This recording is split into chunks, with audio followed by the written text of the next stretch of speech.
Okay. You all need to stop selling chat on this whole late nonsense, because I just saw somebody in YouTube chat. They asked how long until Vosh goes live, and somebody responded. They said, you know, probably like 2 minutes, but more likely like 10 or 15 minutes.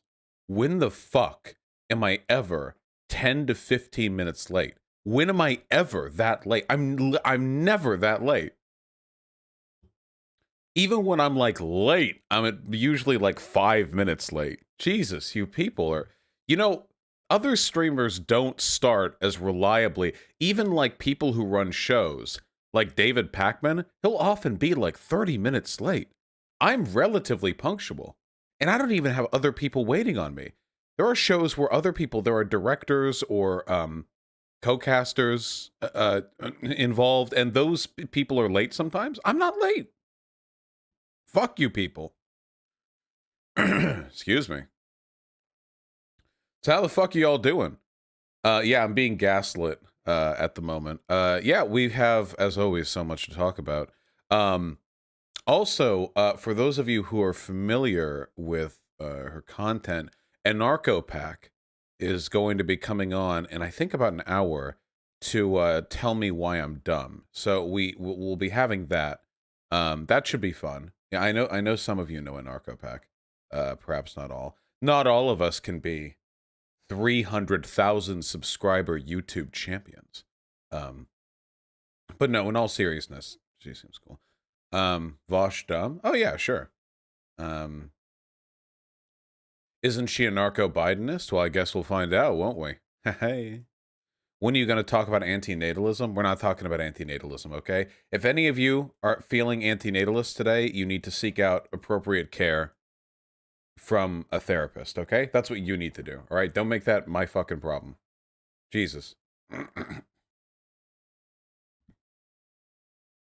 What's antinatal? Don't worry about it. Did I see Mitch's concession? Oh, yeah, dude. Oh, yeah. Does anybody have a link to that? Come on, does somebody have a link? Oh, come on. Mitch McConnell Biden. Give it to me. Come on. Give it to me. In America, when questions are court twice, over used. That's just Biden. What about, where's McConnell? McConnell congratulated Biden. The earth is healing. Here we go. Over the last 4 years, our country has benefited from a presidential term filled with major accomplishments.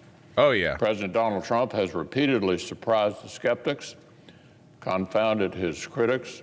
Make sure not to actually list any accomplishments, though. Make sure to keep it nice and ambiguous, okay? So we don't actually have to talk about any of the things he actually did or didn't do.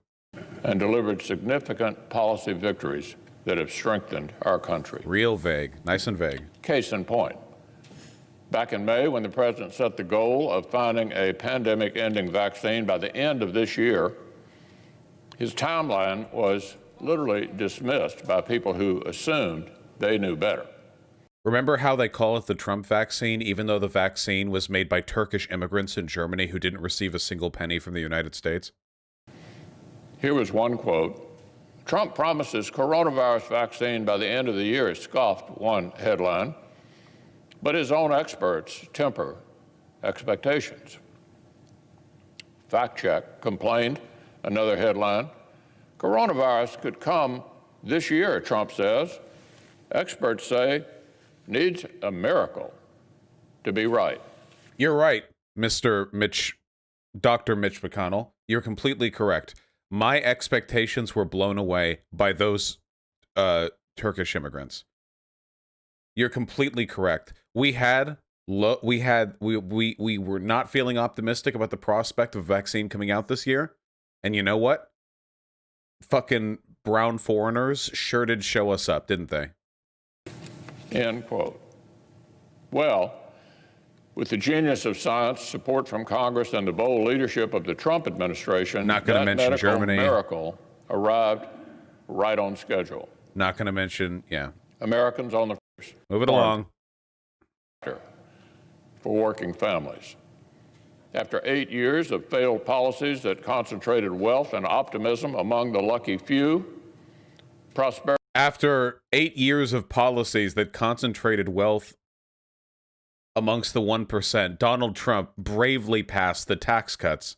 was going to flow to all kinds of workers in all kinds of communities, he said. Come on. We saw earnings grow faster for work. All right. A nation this productive needs plenty of energy. Holy shit. That energy independence. Holy fuck. The historic normalization of relationships between Israel and the U.S. We have rebuilt the military and invested in new essential causes like religious liberty and the most vulnerable, the unborn, have had a champion description the framers wrote for our third branch of government. So as you can see, Madam President, it would take far more than one speech to catalog all the major wins the Trump administration has helped deliver. These people are such fucking sycophants, dude. What a fucking brown-noser. The funny thing here is that he's actually smacking Trump in the face. That's the funny thing. Everything that he's saying right now isn't for the benefit of Trump, who probably hates McConnell. It's for the benefit of his fucking re-electors, okay? That's the funny thing. McConnell was the person who smacked down the White House stimulus proposal, which means that he may have actually contributed to Trump getting blown the fuck out in the election because he denied the White House the ability to provide last-second stimulus.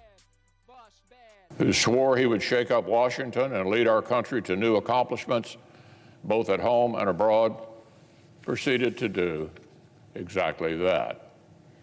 President Trump and Vice President Mike Pence deserve our thanks. Please. 6 weeks ago, the Americas... I see the goddamn link in chat, you stupid motherfuckers. I see everything that runs through chat. But we made it this far into the video, and we're going to finish the goddamn video. Americans voted in this year's general election. The legal and constitutional processes have continued to play out since then. Yesterday, electors met in all 50 states. So as of this morning, our country has officially a president-elect and a vice president-elect. Many millions of us had hoped the presidential election would yield a different result. But our system of government has processes to determine who will be sworn in on January the 20th. Oh, no, no, no. The Electoral College has spoken. So today I want to congratulate President-elect Joe Biden. Ooh. The president-elect is no stranger to the Senate. He's devoted himself to public service for many years. I also want to congratulate the vice president-elect, our colleague from California, Senator Harris. Beyond our differences, all Americans can take pride that our nation has a female vice president-elect for the very first time. I look forward to finishing out the next 36 days strong with President Trump. Our nation needs us to add another bipartisan chapter to this record of achievement. What a low bar. Hassan was right. What a low fucking bar, dude. This is going to be the rest of our lives, by the way, till the day we die, you know? And we're going to be so excited every time Republicans meet the bare fucking minimum, okay? If we can, in 2032, if we can get a Republican politician to admit that we don't live on a flat earth, that's going to be like day-long news. 24-hour news cycle dedicated to the heroism and the bravery of the round earth, the globe head Republican politician, you know? It's unironically like having a fucking pet, you know what I mean? Like, imagine having like a son and like an idiot dog, just a stupid fucking dog, you know? And you put him in the same, you try to teach him the same shit, and every time, like, the kid, it's like, oh, the kid, I can cook a meal now, great, you know? The dog manages to like shit on the floor instead of the carpet, and you hold a fucking ceremony for it. Oh god. And me. All right, what else do we got? These link, throwing me to linkies. Lana from Red Ice TV and Jesse Lee Peterson on how white people should respond to anti-white attacks. Damn. They thought for themselves. They didn't think in groups. They didn't think like they were a tribal group. They thought as individuals, and that way they were able to just determine right from wrong for themselves. And specifically between the history of blacks and whites in America, do you think? Man, she is like really fucking white. It's not just like a edit. It's not an editing thing. She really is like the what's that bitch from the thing? The Boys? The Nazi hero? Oh shit, spoiler. I can't say her name. That's the spoil. I mean, I can't say their name. That's spoilers. Look, whatever. Chill. Think that countries and how they're under attack. Of course I'm going to be angry. I'm alive. You know, if your lands are being invaded and your people are being brainwashed, you're going to be a little pissed off though, right? No, you should discern, but not be angry. You should see evil, but not be angry at what you see, because evil will overtake you and it will control you. I love Jesse Lee Peterson's bit when he talks to other conservatives. It's unironically the funniest fucking shit in the universe, because he'll agree with any Nazi conclusion. He'll agree with anything, okay? But then he won't he will say like, no, but you should be chill, okay? That's the amazing thing. I love it. He'll be like, yeah, when you see the Jew put interracial love on the television, you see it and it's bad, but you can't be mad, you know? He's so consistent. I really, really love it. But you discern it without the anger. So see evil, speak up, but don't hate. And in honesty, when you really think about it. Do you think he's not that bright? I've met Jesse Lee Peterson. He's not a grifter. There's no chance that he's a grifter. I actually think he's just incredibly fucking stupid. I wonder if he's all okay up there, you know? I don't mean just because he's old, and he is old, because he's been like this for decades, you know? I genuinely think he might be not okay up there. It's not elder abuse. There's like something else there. But he believes every fucking word that he says. Yeah, he's 100% behind it. Which is really, really, really funny. You're a beta? Yeah, I mean, if not being Jesse Lee Peterson is the criteria for being a beta male, then I wear that on my chest with pride, okay? Jesse Peterson is an LGBT icon. Goddamn right. Absolutely. What a handsome gay king. I wonder if I ever talk to him again, I'm going to ask him about that. But I'm going to congratulate him. Yeah, Kenneth Fox, we're getting to that. Thank you, comrade, for the €5. Yeah, our gay king, our queer king. He's an intellectual powerhouse. He's so fun to talk to, dude. Dude, I can't believe, dude, JLP scouted me. He had me on when I had like 35,000 subs or something. That is so fucking crazy. I'm pretty sure now I have more reach than him. But like, it's really, really, really, really funny. I had so much fun going over there. I went over there with Hyena. We waited in the little lobby. Oh man, it was such a fun time. He gets his talking points from someone. Well, everyone gets their talking points from someone. Would you sleep with JLP? No, I would not sleep with JLP. But I think he's looking pretty good for like a 75-year-old guy or whatever. Jesus. White people can't blame the people of color for taking over their countries and running them out. He's 71? 71, yeah. Because it's white people who are allowing it to happen. Sure, yeah. White and people Jewish, yes. People cannot... Now that you're off YouTube, you can just be full fucking Nazi. But don't hate. And in honesty, when you really think about it, white people can't blame the people of color for taking over their countries and running them out, because it's white people who are allowing it to happen. Sure, yeah. White and Jewish, yes. Like, people cannot do to you what you don't allow them to do. And white people, especially white men, have clearly displayed, fear over the last 60 or 70 years in this country. And in you know what the funny thing is? This is the funniest thing to me, this interaction. You know that when Red Ice TV bitch, the vampire lady, is talking to JLP, when she's listening to him demonstrate his, I mean, let's be real, like 50 IQ political discourse, every racial epithet in the book is running through her head right now. Do you think she's like internally disgusted that she's debasing herself to speaking with black men for clout? Like, do you think internally like that's something that hurts her, you know?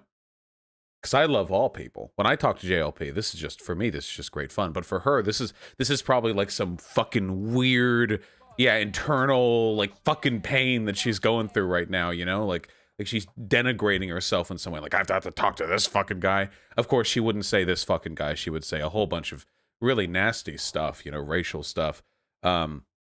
Yeah, anyway, it's just really, really weird. Imagine living with that much hate in your heart. That sounds like, I sound like Jesse Lee Peterson, but imagine like living day to day, like every time you pass an interracial couple, like you clench your fist, you know, anytime you pass by, like, I don't know, how often do you pass by like a rabbi in the street? I guess I did because I lived in Beverly Hills, but whatever, like you get angry, you know, I just can't imagine. That shit's like, it must be fucking exhausting, you know? Maybe Jesse Lee Peterson is right. Maybe the solution to all problems in the world is just we have to carry less hate in our heart, you know?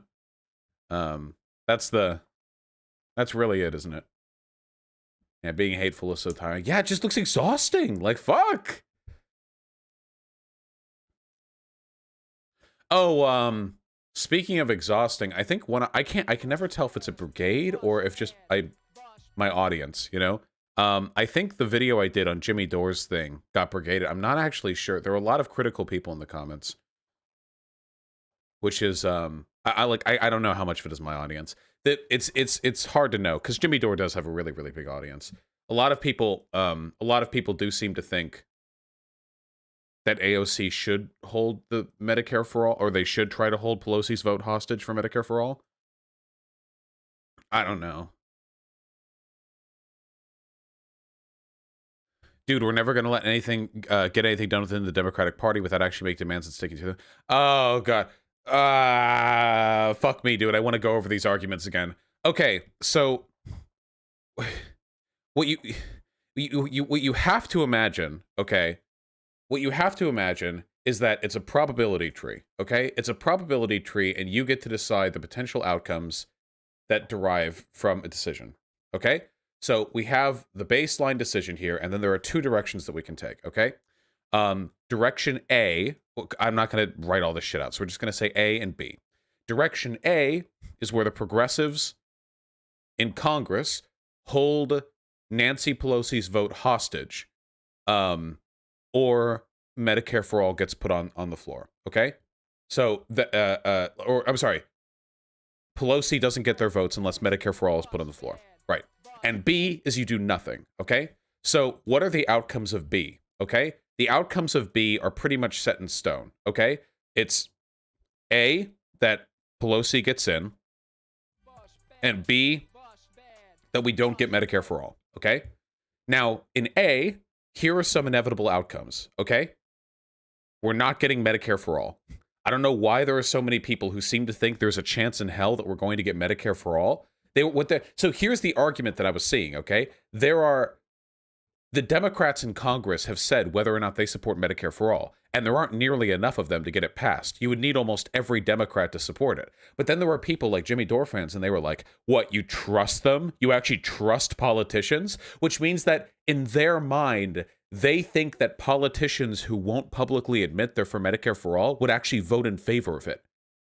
They're doing it in the wrong direction. They're thinking like, yeah, I do think politicians lie, but because they lie, I would believe less of them would be willing to vote for Medicare for All than they actually announce. You know, we're not getting Medicare for All no matter what, which means that the only issue here is whether or not Pelosi gets in. But I feel like denying Pelosi her seat could lead to a lot of really bad political repercussions for AOC or the rest of the squad. I don't think that there's any possibility of this coming off like looking good for them PR-wise, because we already had a referendum on Medicare for All. It was the Democratic primary, and Bernie lost.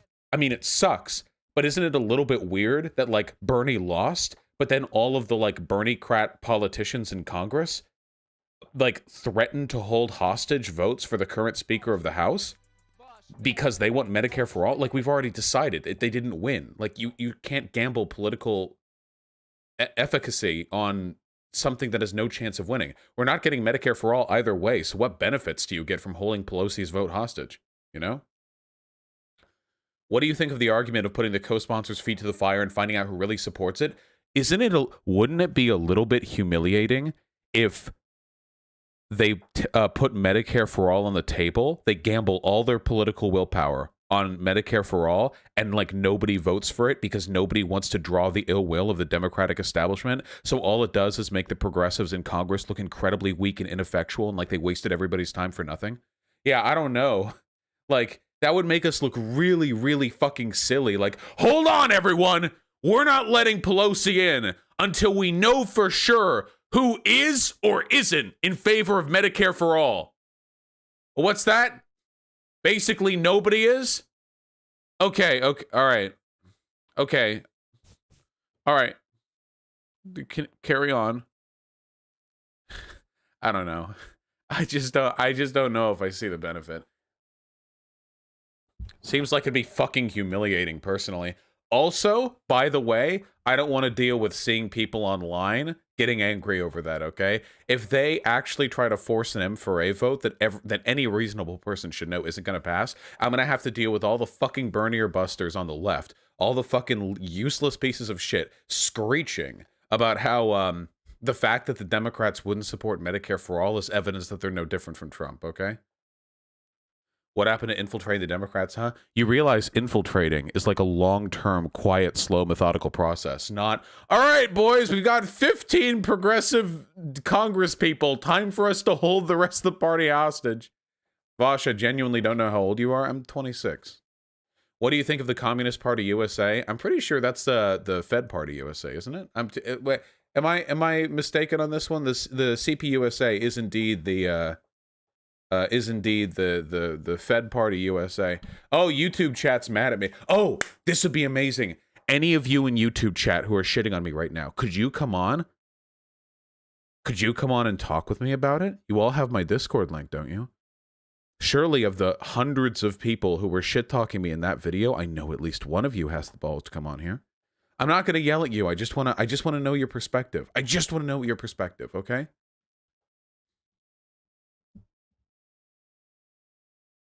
I want to know. See, you can bicker back and forth with arguments all you want, but at the end of the day, Jimmy Dore might be willing to talk to you live right now. Oh, God. Listen, wait, hold on. If I'm talking with Jimmy Dore, I'd like to do it when I don't have a cough. Is that okay? Is that fine with everybody?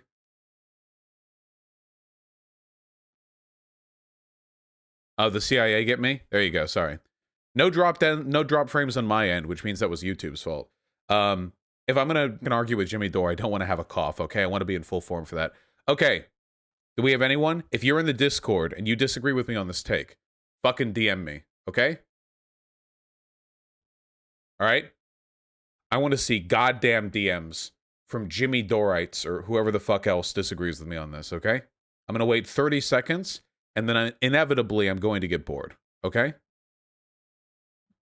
Is there another chat in Stream Elements or something? The chat you see here on the side is from my website, vosh.gg. See?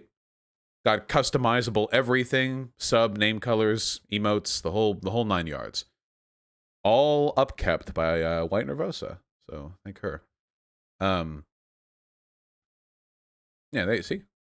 All right, I'm waiting on those fucking Discord DMs. Waiting for people to slide in. I'm in YouTube chat. I'd like to offer my perspective on call for a few minutes. What the fuck is your perspective? Got to be more specific. Dumbass. I'd like to talk about this issue. I disagree with you on this take. Talk to me about Dark Souls 2. All right, only one person here actually said they disagree with me on this take, so...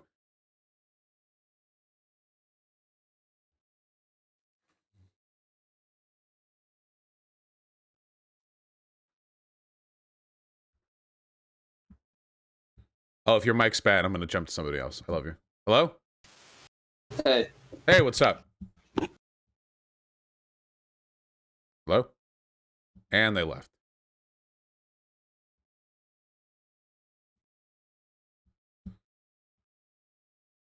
That's the fastest debate win yet, I'd say. So wait, are they going to come back, or they really just let... Okay. Sorry, man, too nervous? You kidding me? You hear my voice for a quarter second, and then you actually... I respect that. I actually respect that, Hank Hill. I completely respect that. That's actually kind of sweet, you know? I respect that. No hate.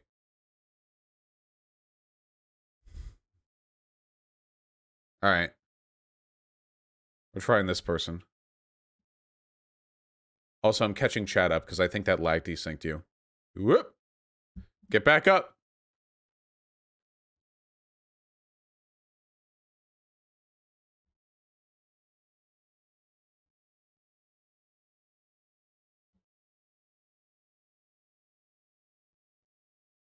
Brian June.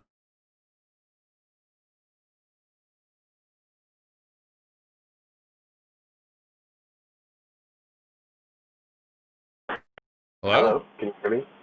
Yeah, but your mic sounds like dog shit. No offense, Sereno. How you doing? I'm good. I'm sorry. I'm at work. That's why my microphone is Focus on work, okay? The productivity of America. You're American, right? I am American, but I'm on lunch, so it's fine. Everybody who's watching right now who has stock invested is suffering from your lowered productivity, okay? Get back to work.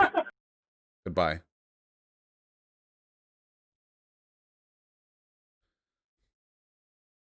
All right, hold on. Was that really everyone? I'm gonna fucking kill myself. I hate you people.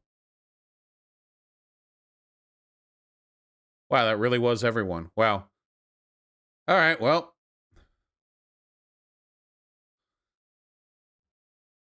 God damn it.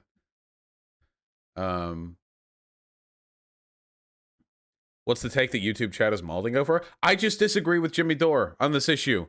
Your more serious fans are likely not Jimmy Dore fans. Yeah, obviously, but mind Twitter for debaters. This is the I had an easier time getting debates back when I was a smaller fucking channel. Okay, now that it's big, it's way, way, way harder.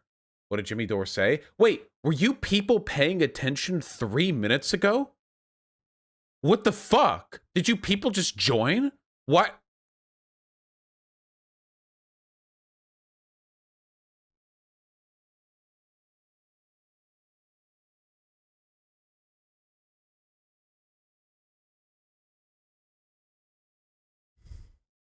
All right. We're moving on to Kaitlyn Bennett. Fuck all you. Piece of shit.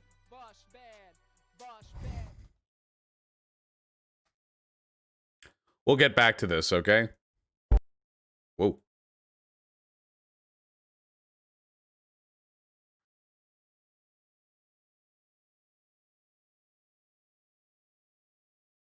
What's this? This terrifying doomer fuel made by the alt-right who think they're poisoned by... What is this? The battle for our nation's souls starts here. What the LARPy bullshit is this? Okay, I'll take a look in a second.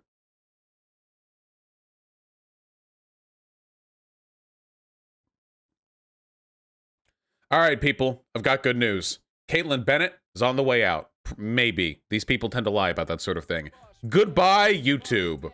What's up, Kaitlyn? How you doing? YouTube, as we know it, is now completely dead. Good. And if you support Donald Trump, your days here are now numbered. Good. To us here on the right, big tech censorship isn't anything new. For years now, they've been targeting conservatives and... By the way, I just want to remind everybody that there has never been any evidence demonstrated that any social media platform specifically biases themselves against conservatives. It has never been demonstrated, not once. Now, you can make the argument that by being anti-racist or by having like TOS policies where you can't say the N-word, that's conservative discrimination. And I would agree with that. I do think that's fundamentally an anti-conservative position, you know? I understand that. However, that's not really what they talk about. Then with that, plus the fact that there's actual real evidence that Facebook will discriminate against left-leaning things, what the fuck is up with her eyes? I'm pretty sure she either post-processed that or she's wearing contacts. It's actually a really common thing for white supremacists to have, or like the white supremacist girls, they'll like dye their hair like blonde and they'll get like the blue contacts and stuff. Just so you know, because I've gone over this, Kaitlyn Bennett's an actual Nazi. There were group chats that were leaked of Liberty Hangout, actual Nazi, full on like JQ, you know, the parentheses, whatever. So yeah, not just like conservative or anything, but and making those of us still left on here have to censor ourselves just to maintain a social media presence. Good. They tried to be subtle about it for a while, but once the election who's they? Came around, they took the mask off and went full-blown communist, hiding dozens of President Trump's tweets, labeling anything as misinformation, and fact-checking anything that challenges mainstream media narratives. Lying for Democrats. Candace Owens wins challenge against communist Facebook fact-checker PolitiFact over Biden. I don't know what this is in reference to. They do call everything communist, don't they? It really is like the new McCarthy era. They'll call everything and everybody a communist. I was browsing the Donald.win earlier today, and they were saying, I think I was seeing people call Barr a communist. Like, it's really, there really are no liberals anymore, are there? You're pretty much just a Nazi or a communist now. The old battle is beginning again. But what YouTube just announced is so much worse than any type of censorship we've seen before. They are now going to completely erase any content that challenges or questions the integrity of the 2020 election, and they boast having already banned thousands of accounts. Oh yeah, I saw this. So apparently what YouTube is going to do is they will delete videos and issue strikes, or TOS violation, whatever, to any videos which make two of the following claims. They have to make both of these. One, that there was deliberate fraud in the 2020 presidential election, and two, that that fraud changed the outcome of the election. So on its own, saying there was fraud isn't enough. It has to be that there was fraud, and that's the reason why Biden won, essentially. I have mixed feelings on this. It's not like I trust YouTube to be a particularly good arbiter of political discourse.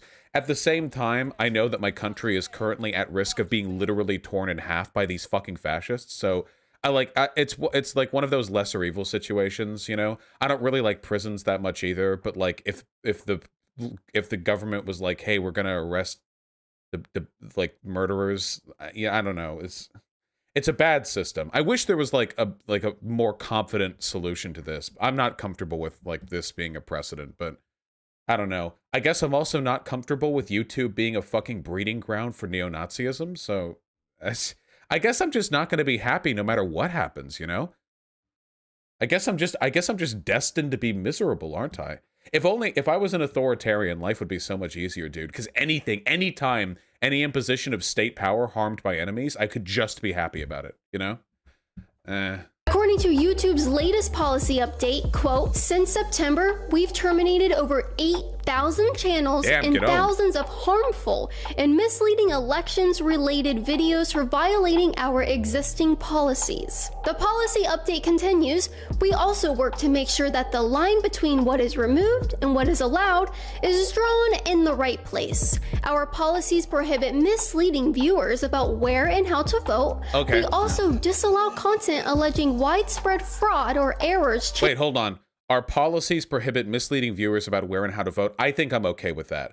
If you're just outright lying or you're misinforming people about like the method to participate in democracy, I think I'm okay with people being banned for that, because it's very, very objective like that. If you're lying about that, it's very easy to know if you're lying. It's not subjective. And there's also not, it's a descriptive claim, so there's not even like room for argumentation there. There is and there is not a way to vote, you know? Change the outcome of a historical U.S. presidential election. There's the two categories. However, in some cases, that has meant allowing controversial views on the outcome or process of counting votes of a current election as election officials have worked to finalize counts. Wait, we disallow content alleging widespread fraud or errors change the outcome of a historical U.S. presidential election. However, in some cases, that meant allowing controversial views, outcome, or process of counting votes of current election. Okay, current election versus historical election. Okay. Have worked to finalize counts. And here's where things get really... Any opinion on if this TOS just adds fuel to the conspiracy fire that social media is part of the attempt to steal the election? The problem with that is I don't think it makes a difference what like any social media or what any institution does. If you're calling Bill fucking Barr a communist, like... it doesn't matter to the Republicans. It literally doesn't matter. You can bend over backwards to them, and if you're not there at the end of the day, like personally firebombing election official offices, then you're a traitor to them. Like, it doesn't matter. I don't think there's anything big tech could do to really change the opinion the general like conservative voter bloc has on this. Do you think this helps or hurts leftism? Well, it doesn't really help or hurt leftism. I mean, I do think that we have a real problem with incredible amounts of misinformation being propagated on these platforms. And this misinformation is legitimately damaging to our country. Don't let this... See, a lot of people... guys, what is acceptable free speech? You know the old saying, your rights... my rights end where your rights begin? Like, I can swing my fist in the air, but if your face is in the way, then I can't, you know? You have a First Amendment right You do. And this is, and I think this is justified to say whatever you want about the election. I don't think the government should be able to arrest you. So legally speaking, First Amendment right, yeah. But we're not talking about the First Amendment. We're talking about private corporations and the TOS violations and those private corporations.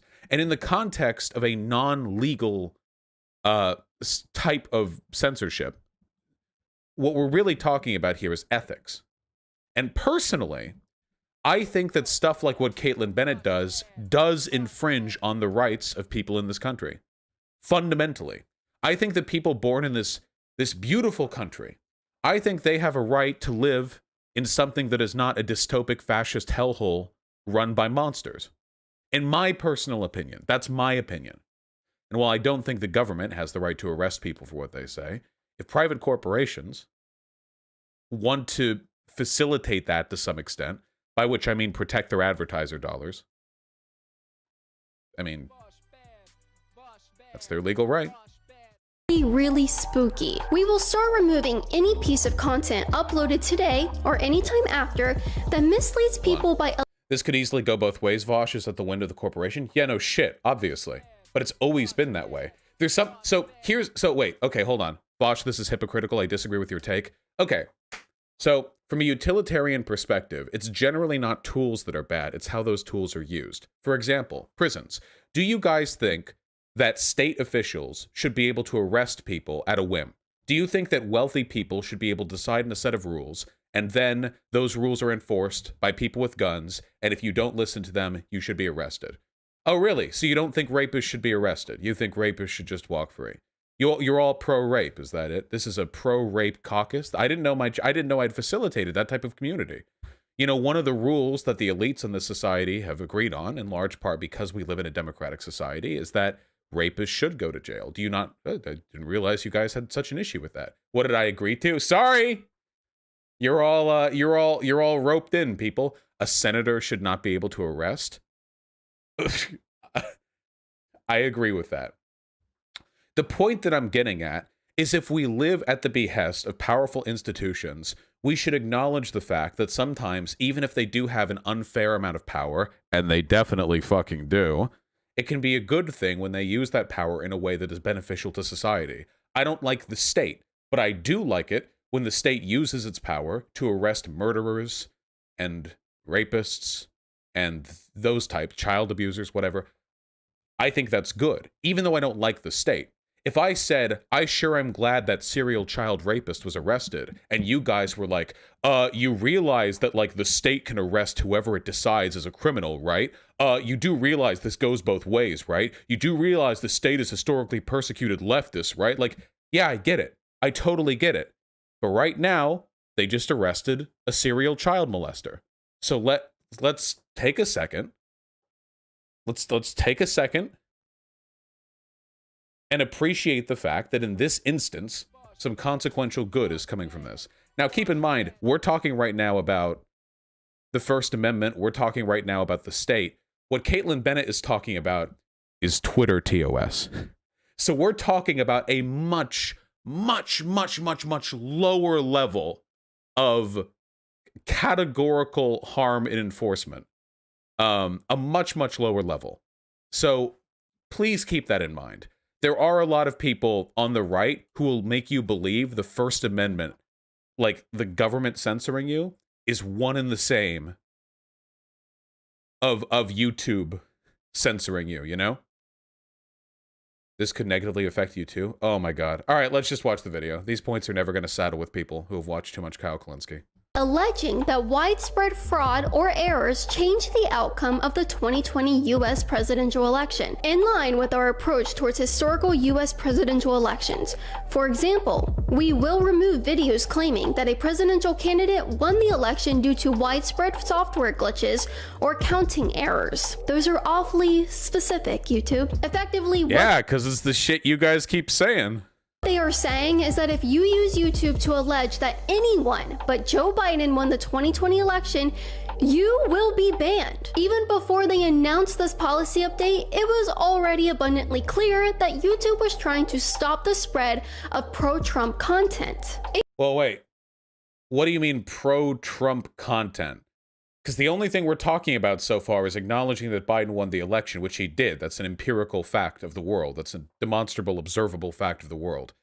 So now we've pivoted from that to censoring anti-Trump views.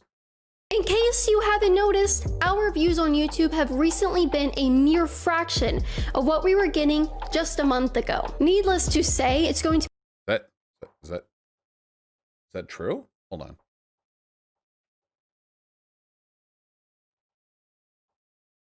You do realize that a month ago was the election, right? You realize a political channel might have views suffer a little bit. My views have been down like 30% since the election. It's not fucking censorship. It's that we were in the middle of a fucking election. Like, yeah, obviously.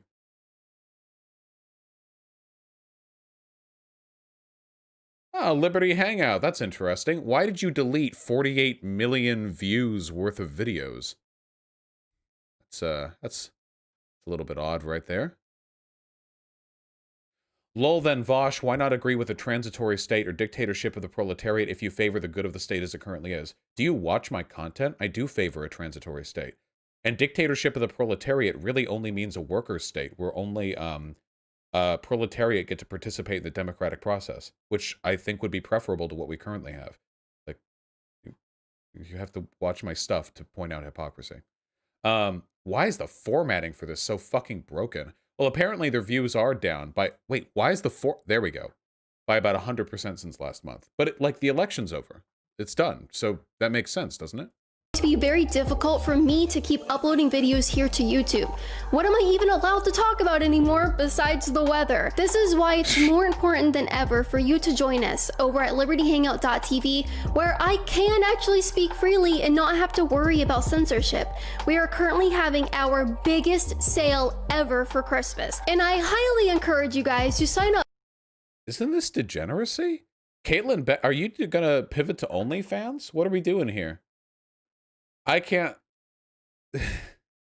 I find Kaitlyn Bennett such an extraordinarily unappealing person in so many ways. Every time I look at her, all I can imagine is her, like, pants sagging with the weight of, like, a massive fucking alcohol shit, you know? And she is the voice of, like... She is the voice of a voice actress who's typecast into playing annoying 12-year-olds in, like, Nickelodeon cartoons. I don't know. For our annual plan, which you can get at a phenomenal rate right now at libertyhangout.tv. I really wish that I could upload every single video I make to YouTube, but with the way things are going, the majority of my content going forward will likely have to be uploaded at libertyhangout.tv. I've also moved over to Parler and Rumble, and I urge you guys very quickly, go follow us there as well. Parler and Rumble? What is Rumble?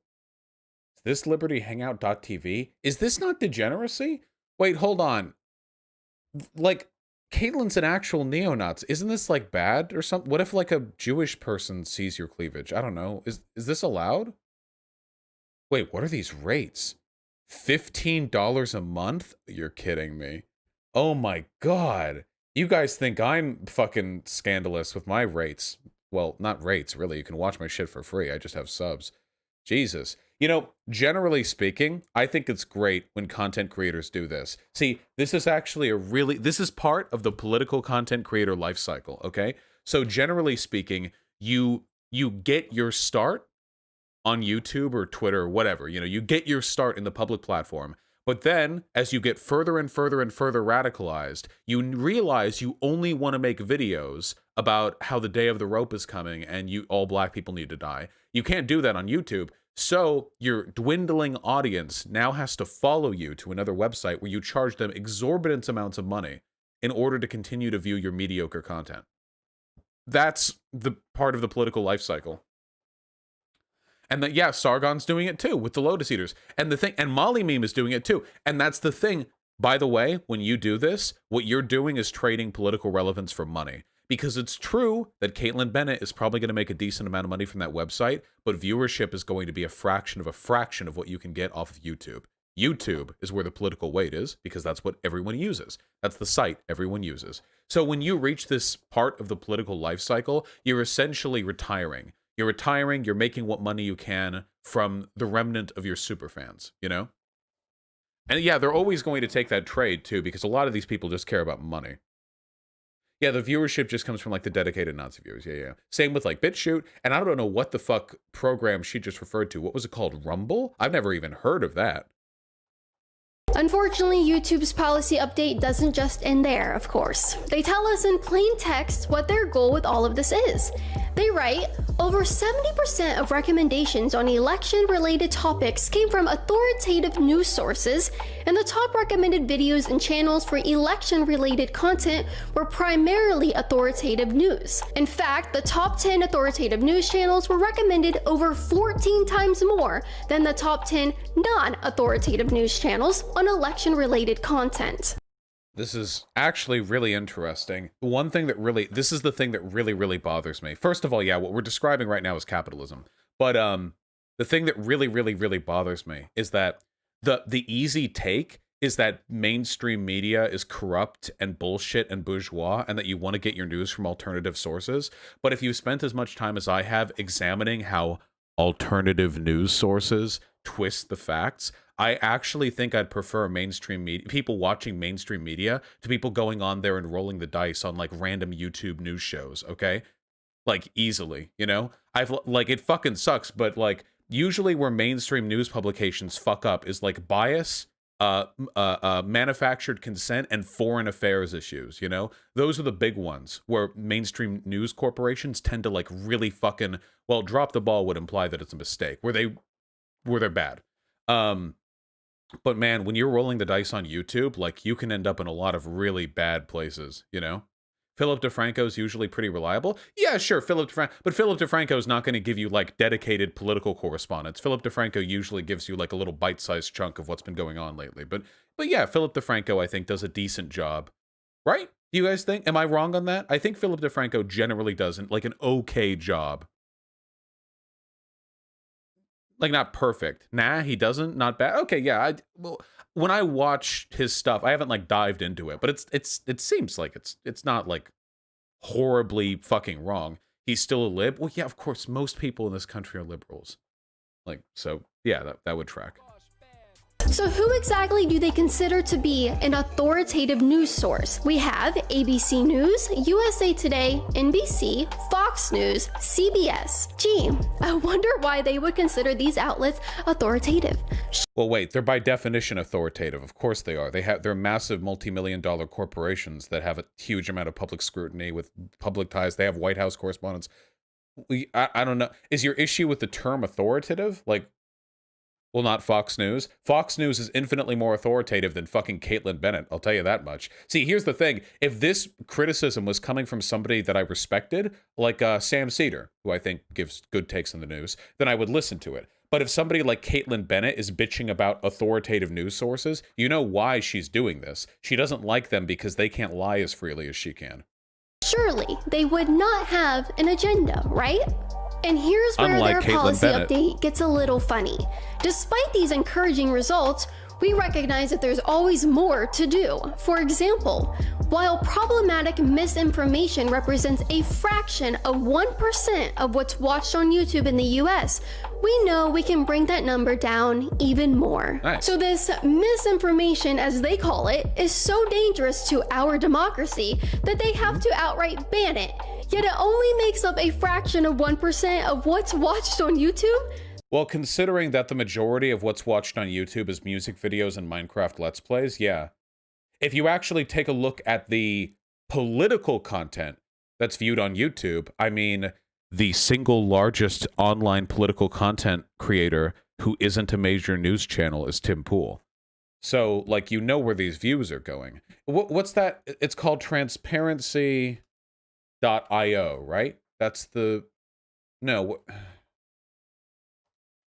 There was a website for this. Transparency report. Is it .tube? .tube. Okay. Transparency.tube. I misspelled transparency in several places. Maybe I'm not a reliable news source. Yeah, if you take a look at this, you can get a look at the view counts of all of these political channels, and you can see them stacked up against each other. And this is mainstream news, and you can see, like, obviously you have MSNBC, Inside Edition, Fox News, And then partisan left, you have MSNBC and so on. Partisan right, I disagree with their categorizations for partisan left and partisan right, by the way. I don't know, that seems a little arbitrary. By the way, if you look in partisan left, you can actually see me down there. If you look really, really closely, there's the Vouch bubble. Social justice, they took me out of this one. I'm not entirely sure why. State funded, it's a funny category. I think that's new. I don't remember that one. Conspiracy, religious, conservative, libertarian. And then the socialist, I'm the biggest bubble. Look at me. Ain't that nice? But anyway, yeah, if you look at where a lot of these views are coming, I mean, you can see how they're sort of distributed. If you take out mainstream news and you're looking exclusively at non-mainstream channels, what would you say? Like non-syndicated news stations, basically. There is a lot of views go to those channels, like a lot of those views. And I don't know, sometimes that can be really, really worrying. Keep in mind, the reason why conservatives are always the greatest and most ardent defenders of preserving conspiracism on YouTube is because they're the ones who take advantage of it. Like, always remember there's a motive behind that. The reason why leftists aren't fighting tooth and nail to preserve misinformation on YouTube is because leftists don't use misinformation. Well, I mean, I've argued with a lot of dumb lefties. There are some, but not even close to the same extent. Not even remotely in the same ballpark. So there is a reason for the bias. That's like cutting celery out of your diet because you're getting fat. But you know what's really ironic about all of this? Who were the ones misleading people about the outcome of the 2016 election?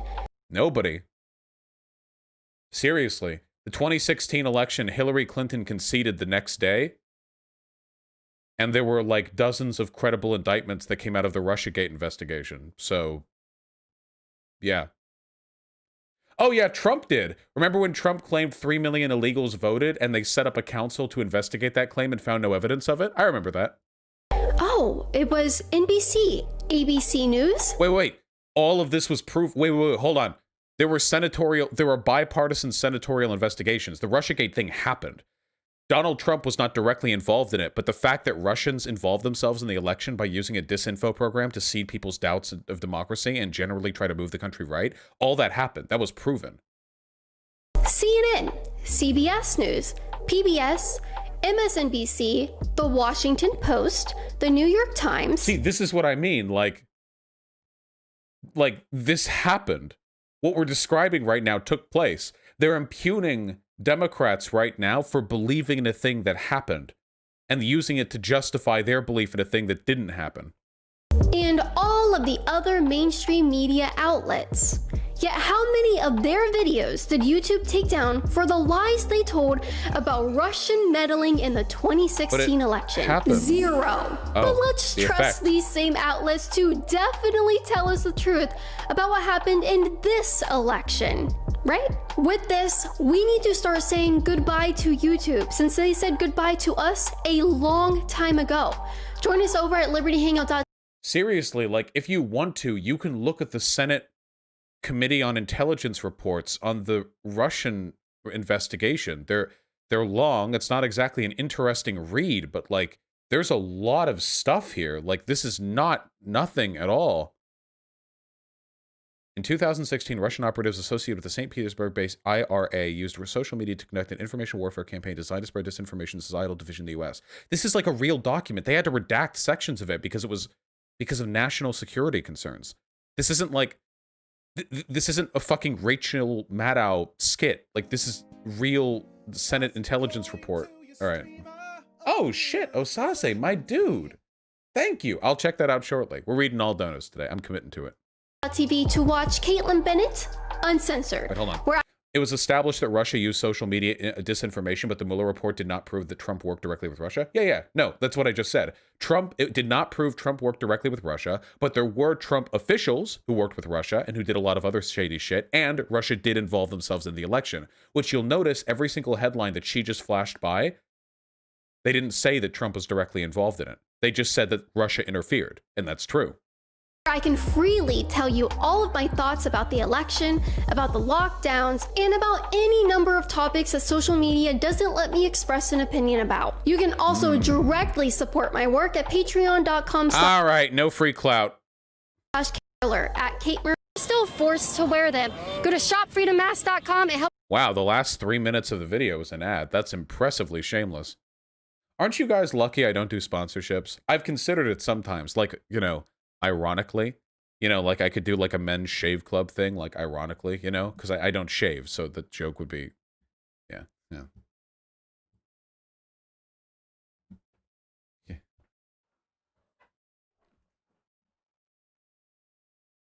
Yeah, Raid Shadow Legends. I have been contacted by Raid Shadow Legends a few times. I had to say no pretty definitively. The reason they write so conspiratorial is because they refuse to believe the reality of what's going on. Well, you can't be a conservative unless you're a conspiracy theorist. It's not possible. It used to be, conservatism in the United States used to be like, so like 80 years ago, conservatism, like the Democrat-Republican divide in this country, though the parties were switched back then. Actually, it's really complicated, but generally speaking, between the left-leaning and right-leaning people in this country, there was a lot more in common than there is today. Generally speaking, there was way more in common. And as a product of that, usually the big divides came down to like state involvement, taxes, that kind of stuff, you know? Now, conservatives have continued to carry that story forward, but in reality, nowadays, conservatives are like not even in the same ballpark as like the liberals in this country, you know? Conservatives should be liberals. Like the term conservative generally just describes a liberal who believes in more austerity policies and is more socially reactionary. But nowadays, I do think the Republican Party is a fascist organization. If you've witnessed the behavior that they've demonstrated during this election, the violence and fervor and misinformation they've stirred up in their population, this is not like standard Republican affair. This is not standard conservative affair. This isn't normal. This isn't usual. And while the GOP has been crazy for a long time now, I mean, if you remember the Bush years, they did some crazy shit back then. This is like beyond the fucking pale. It's well beyond the pale, you know? We are hurtling towards a divide in this country where it really is liberalism versus fascism. And the problem that I have is I don't know if liberals are cut out to meaningfully address that problem. Because if it comes down to it, if we're talking about the nation is preserved or the nation isn't, like you have to come down to some really hard lines. Why would you say no to Raid Shadow Legends, the #1 mobile game in the world with over 300 champions? Yeah. Dude, mobile games depress me so fucking hard. I've had a couple of times in my life where I fell into these gacha game like sequences, you know, where I would play like it, not like cookie clicker-esque or like you try to get all the heroes or whatever. These mobile game things, you know? Every time I did that, I was very depressed. I always did that because I was depressed. I just had this constant buzzing in my head, like this inability to get anything done, this executive dysfunction, and the only thing I could do was the easiest thing to do, which was to pick up the phone and do this stupid bullshit that means nothing, that gives me no reward, but just keeps the clock ticking. It's so fucking depressing, dude. Those games prey on psychological weakness so fucking hard. And now I don't do any. Every time I play a game now, I ask myself as I play it, am I engaged moment to moment? Am I here for this? Or am I just doing it, you know? And now I only play games that actually engage me moment to moment, which unfortunately cuts out almost all mobile games, you know? You would, oh yeah, I would do those paint by pixel things. Yeah, where you literally just tap and fill the color and crap like that. What does that do? How sad is it to do those tap to fill the color games? I can actually draw. How fucked up is that? That I would spend 30 minutes on my phone tapping to fill colors in pixel blocks. I can draw on my own. That's so fucked up. Why would I do that? Well, the reason I did that is because I wasn't feeling very well. Yeah. Fuck you, Vosh. I love them. They can be satisfying. But if you have the ability to actually create art, it's a little weird that you're just sitting in a buzz, hunched over a table on your phone, tap a tap a tap. I mean, to each their own. If you enjoy it, that's totally fine. But I want to. One thing that I noticed really helps when I was feeling more depressed or anxious or whatever is mindfulness. Okay, you want to be aware of what you're doing. The worst feeling is if you don't know what you're doing, or you're just kind of like making the motions through a day, and you're like, oh, and you realize it's like 10:30 p.m. That fucking sucks. That really, really, really, really sucks.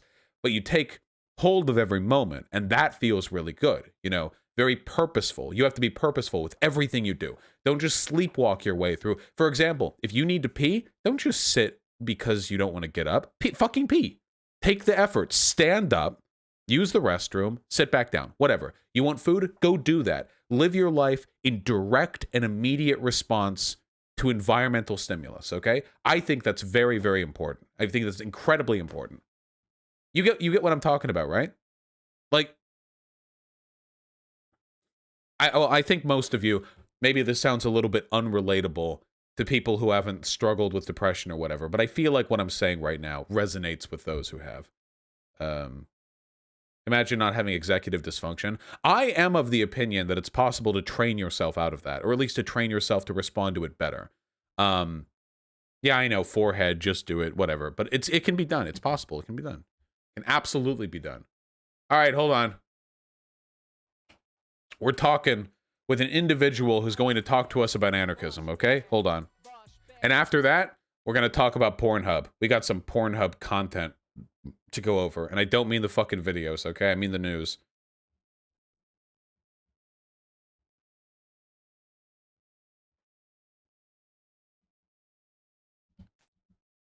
Hello?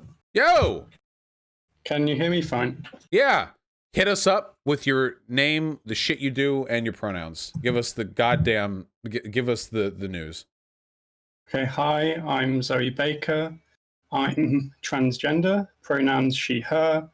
I'm a YouTuber. I have recently submitted a PhD on the revolutionary strategy of anarchism in Europe and the United States between 1868 to 1939. Wait, what's your major? If you can get away with submitting a thesis on that. I did a degree in philosophy at Cambridge, and then I moved on to doing my PhD in basically history and politics. Jesus, okay. So I'm an expert in dead white men with beards and what they thought about various things, and that's about it. Like with a PhD, you know a huge amount about a really narrow topic and nothing about anything else, because I literally haven't read anything else for like 4 years. I've just been like living in the 19th century. Gotcha. Well, then I appreciate the fact that you know how to use Discord, I guess. Well, I'm also a PC gamer, the most oppressed class. So okay. I have many skills. So if I remember correctly, I've been aware of you for a while. You weren't following me on Twitter. Generally, if a person's not following me on Twitter, I assume it's because they dislike me, and generally that tends to be the case. But I saw the other day that you called me a, quote, fucking R-slur. You used an ableist slur against me, and then you said, this guy doesn't know shit about anarchism. So I was wondering if you could sound like me. I was wondering if you could clarify this incredibly heated language that you've used to describe me and my positions. Well, so I'm much more polite than that. I've merely said I think you're wrong. But so I don't follow anyone on Twitter, so that's why I'm not following you or anyone else. Gotcha. My ego has been assuaged. I was kidding, chat, by the way. That was a joke. Okay, so hit me up, or do you want me to like give you like my general? Yeah, no, I can just go into it because I watched a video of yours that I had some thoughts on. So I've been studying Welsh thought before I came on because I didn't want to misrepresent you. So I've noticed on Twitter you call yourself a libertarian socialist, and then I saw your video on how to build socialism, and I was surprised that the main thing you advocated in that video was electoral politics, especially at a local level, in order to spread socialist ideas and win immediate reforms.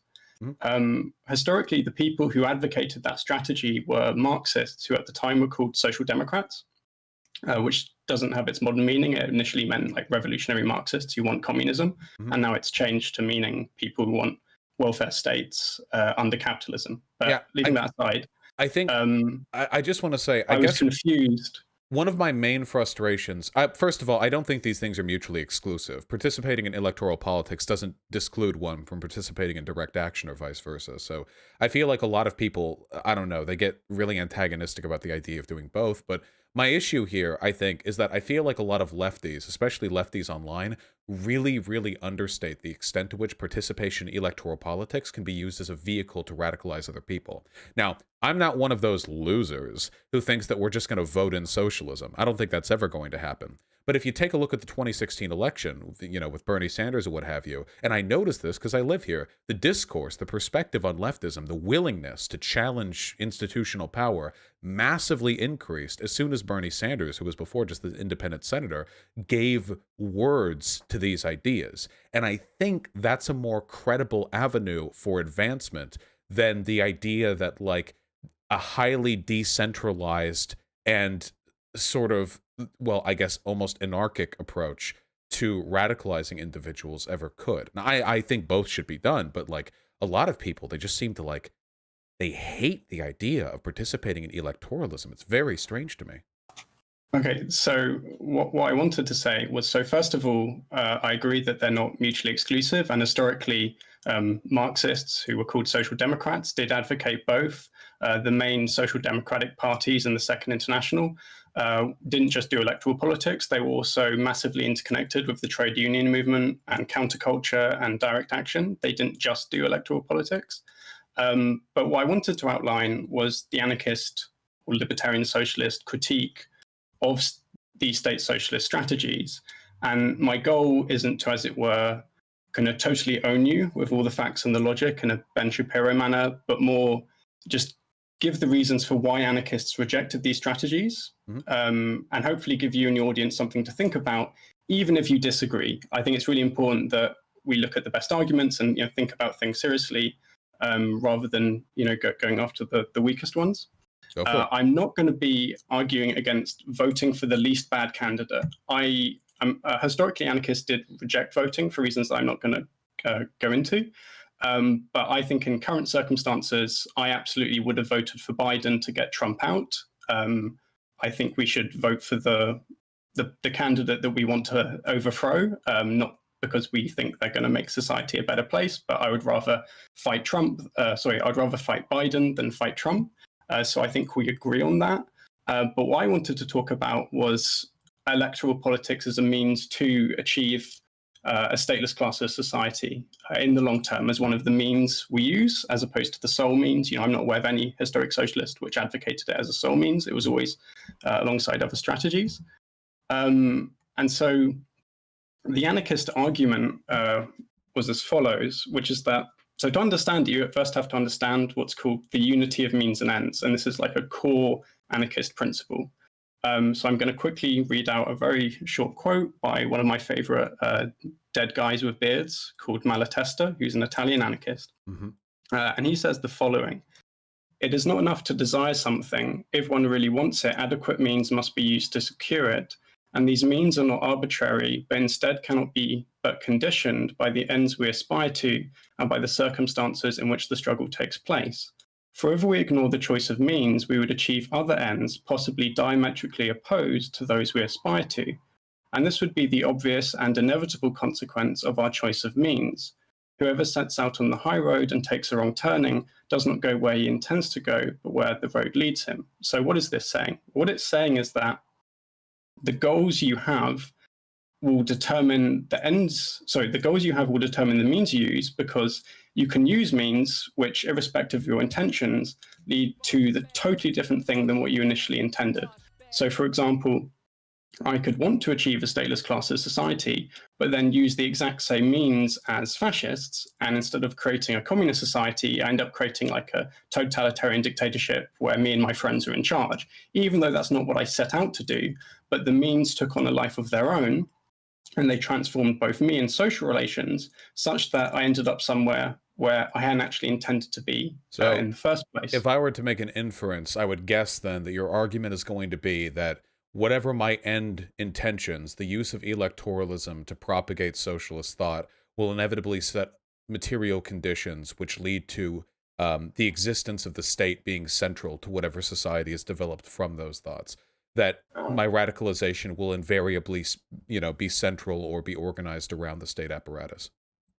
That would be one component, but it's a bit more complicated than that. So I don't have a doctorate, so you're gonna have to grind it down for me a little bit. But no, please continue. I'm trying to be as clear as possible. So to understand this, we have to understand how anarchists think about social change, and this is actually how Marxists also think historically. So they think that human beings have capacities, which are your ability to do things. You have drives, which are like your motivations, and these can be conscious or unconscious. And you have your consciousness, by which they mean just like how you experience and think about the world. And they thought that when you engage in actions, you simultaneously change yourself, you develop new capacities, new drives, new consciousness, and you change social relations. So for example, workers go on strike. They, in so doing, develop capacities. Like now they know how to organize in a trade union, they acquire new drives, they want to stand up to their boss, and they change their consciousness. They now think that trade unions are a really good thing when before they didn't. And they've also created new social relations amongst themselves within the trade union that they formed. And this is called the theory of praxis, which Marx also believes in. So they then applied this to everything, including state socialist strategies. They thought, well, if what kinds of activity we're engaging in will transform individuals and social structures, depending on the kinds of activity it is, right? So like, if you're engaging in the activity of being a Twitch streamer, that's going to develop you in a way that's very different from if you're spending all your time like reading fiction or teaching yourself how to draw. And likewise, if a social movement is devoting all its resources and energy to, say, trade unions that engage in direct action, that's going to develop people in social relations in a different direction to if you're doing, say, trade unions plus electoral politics. So anarchists made two main predictions about, well, they made three main predictions, but I'm going to focus on two that I think are most relevant to electoral politics. So he made two main predictions about what would happen to the first Marxist parties, which were established in parallel to them during the late 1870s, early 1880s. So the two predictions they made were as follows. Firstly, state socialists were wrong to think that they would enter the existing capitalist state, transform it from within, and use it as a tool to build towards socialism. Instead, what would happen is that the capitalist state, which is a hierarchical institution that perpetuates the power of the economic and political ruling classes, would transform them. They would be gradually corrupted by power, and they would come to be concerned with expanding and maintaining it rather than working towards a stateless classless society. And anarchists didn't think this would happen because socialist politicians would be transformed into evil caricatures. Like, I think Bernie Sanders cares about people, he has good intentions. I think the same is true of Corbyn, and the same is true of a huge number of historic socialist politicians. What anarchists thought would happen is that socialist politicians, given the right situation, would do awful things to preserve and expand their own power, whilst thinking that they were doing it to advance the cause of socialism. And that's because they've come to view themselves and their power as indispensable to the achievement of moving towards socialism. Well, that's basically Lenin's entire history, isn't it? Yeah, that is what happened to Lenin, it's what happened to Stalin, it's what happened to the Bolsheviks. And that prediction, I think, came true. And I've got some good examples. But the second prediction they made very quickly is that it's not just that socialist politicians would in general be corrupted and come to be concerned with perpetuating and expanding their own power rather than abolishing it in favor of a classless, stateless society. They also thought that what would happen is that you have these Marxist parties which are beginning with these programs which are explicitly advocating the abolition of capitalism. They're explicitly advocating the free association of free producers, which is one of the historic terms for socialism. So they're extremely radical. They're advocating gender equality. They're opposed to racism. Generally not so good on gays, unfortunately, but they do tend to generally advocate women's emancipation and are against racism. They're in favor of internationalism. So they are unbelievably super radical and progressive for the late 19th century. And what anarchists thought would happen is that in order to win elections at both a local and a national level, they're going to need to secure as many votes as possible by appealing to as many people as possible. And keep in mind, this is before universal suffrage exists, so there's like a smaller number of people who can vote. But they're going to have to appeal to non-socialists who would otherwise vote for Republican or liberal political parties. And the need to appeal to as many voters as possible would force socialist politicians to reduce their political program to very minor reforms to capitalist society. So these Marxist parties would then have to form political alliances with bourgeois political parties like the Republican or Democratic Party of their time in order to form coalition governments or successfully pass reform laws in parliament. And then these alliances and all the compromises they're having to make would make them, over time, dilute their political program more and more until they're calling themselves socialists, but their actual politics are just about reforms within capitalist society, even though they began wanting much more radical transformations. Mm-hmm. And both of these predictions came true. I have mixed opinions on this.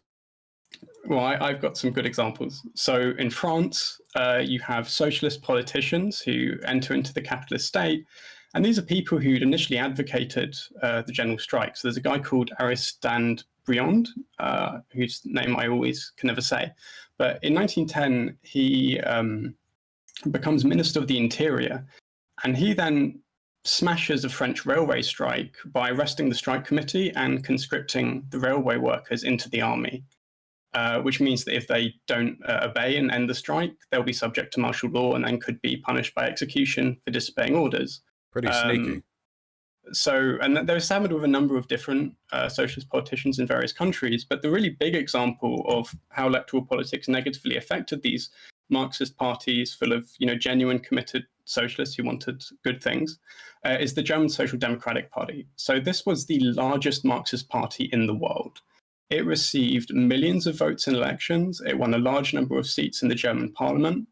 It makes, Bernie Sanders or Corbyn look extremely unsuccessful in comparison to what they were doing, while being much more radical and much further to the left. And we know how this story ends, at least for a couple of the participants. So, spoiler warning if you haven't about this. So over time, they become increasingly reformist, and genuine revolutionaries within the party had less and less influence. And what this culminates in is that the majority of the politicians who'd been elected into the German parliament vote for war credits in 1914 and thereby enable Germany to enter World War I, even though prior to this, the party had been committed to anti-imperialism and opposition to war. And claimed that they would, oppose any war were it to happen. And a few years later, in 1918, the new leader of the Social Democratic Party, he becomes Chancellor of Germany. And just as anarchist theory had predicted would occur, he proceeded to be concerned with maintaining and expanding his own power, whilst thinking he was doing this to advance the cause of workers. And this was achieved through crushing the socialist German Revolution, through far-right militias, and the murder of genuine revolutionaries who had been members of the Social Democratic Party, so most famously Rosa Luxemburg and Karl Liebknecht. Yes. And then we fast forward to today, and what was the largest Marxist party in the world, which was the model for Marxists internationally in the 19th century and the early 20th century. Like all the Bolsheviks in Russia were German Social Democratic fanboys. They loved Kalkowski, who was the main intellectual of German social democracy. This was unbelievably influential and important as a social movement. Fast forward to today, what was the largest Marxist party in the world is now just another capitalist party. So both the main two anarchist predictions, which is that socialist politicians wouldn't change the capitalist state, it would change them. They would become concerned with reproducing and expanding their power. That prediction came true with huge costs to social movements and bloody state repression. And the second prediction was that over time, these radical Marxist parties would, due to the inherent nature of electoral politics, become less and less radical over time and end up cease to be socialist and just become another capitalist party. That also came true. There's a reason why today, when we talk about social democrats, we don't mean revolutionary communists and Marxists like we did in the 19th century. And that's because of the history of Marxist social movements themselves, where these parties over time became unradical and became capitalist. Now, may I interject? Yes, you can go. I've explained. I hope that was clear. So I understand the premises, and I agree with them, I think. My issue, though, is that you can never finish a calculation until you understand both sides of the equation. And I'm interested in, well, a couple of things. Some key points that I'm thinking of right now.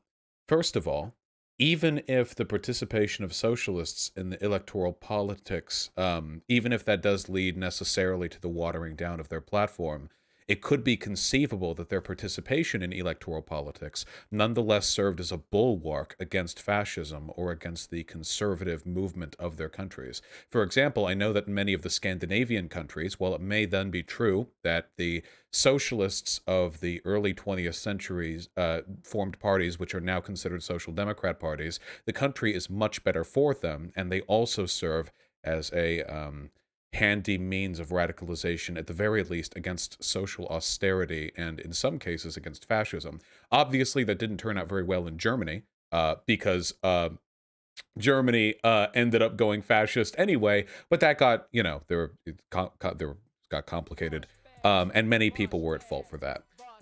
Additionally, I wonder about the alternative program. See, for me, one of the big issues I have, this is something Marx said, you know, the workers cannot seize the state, ready means.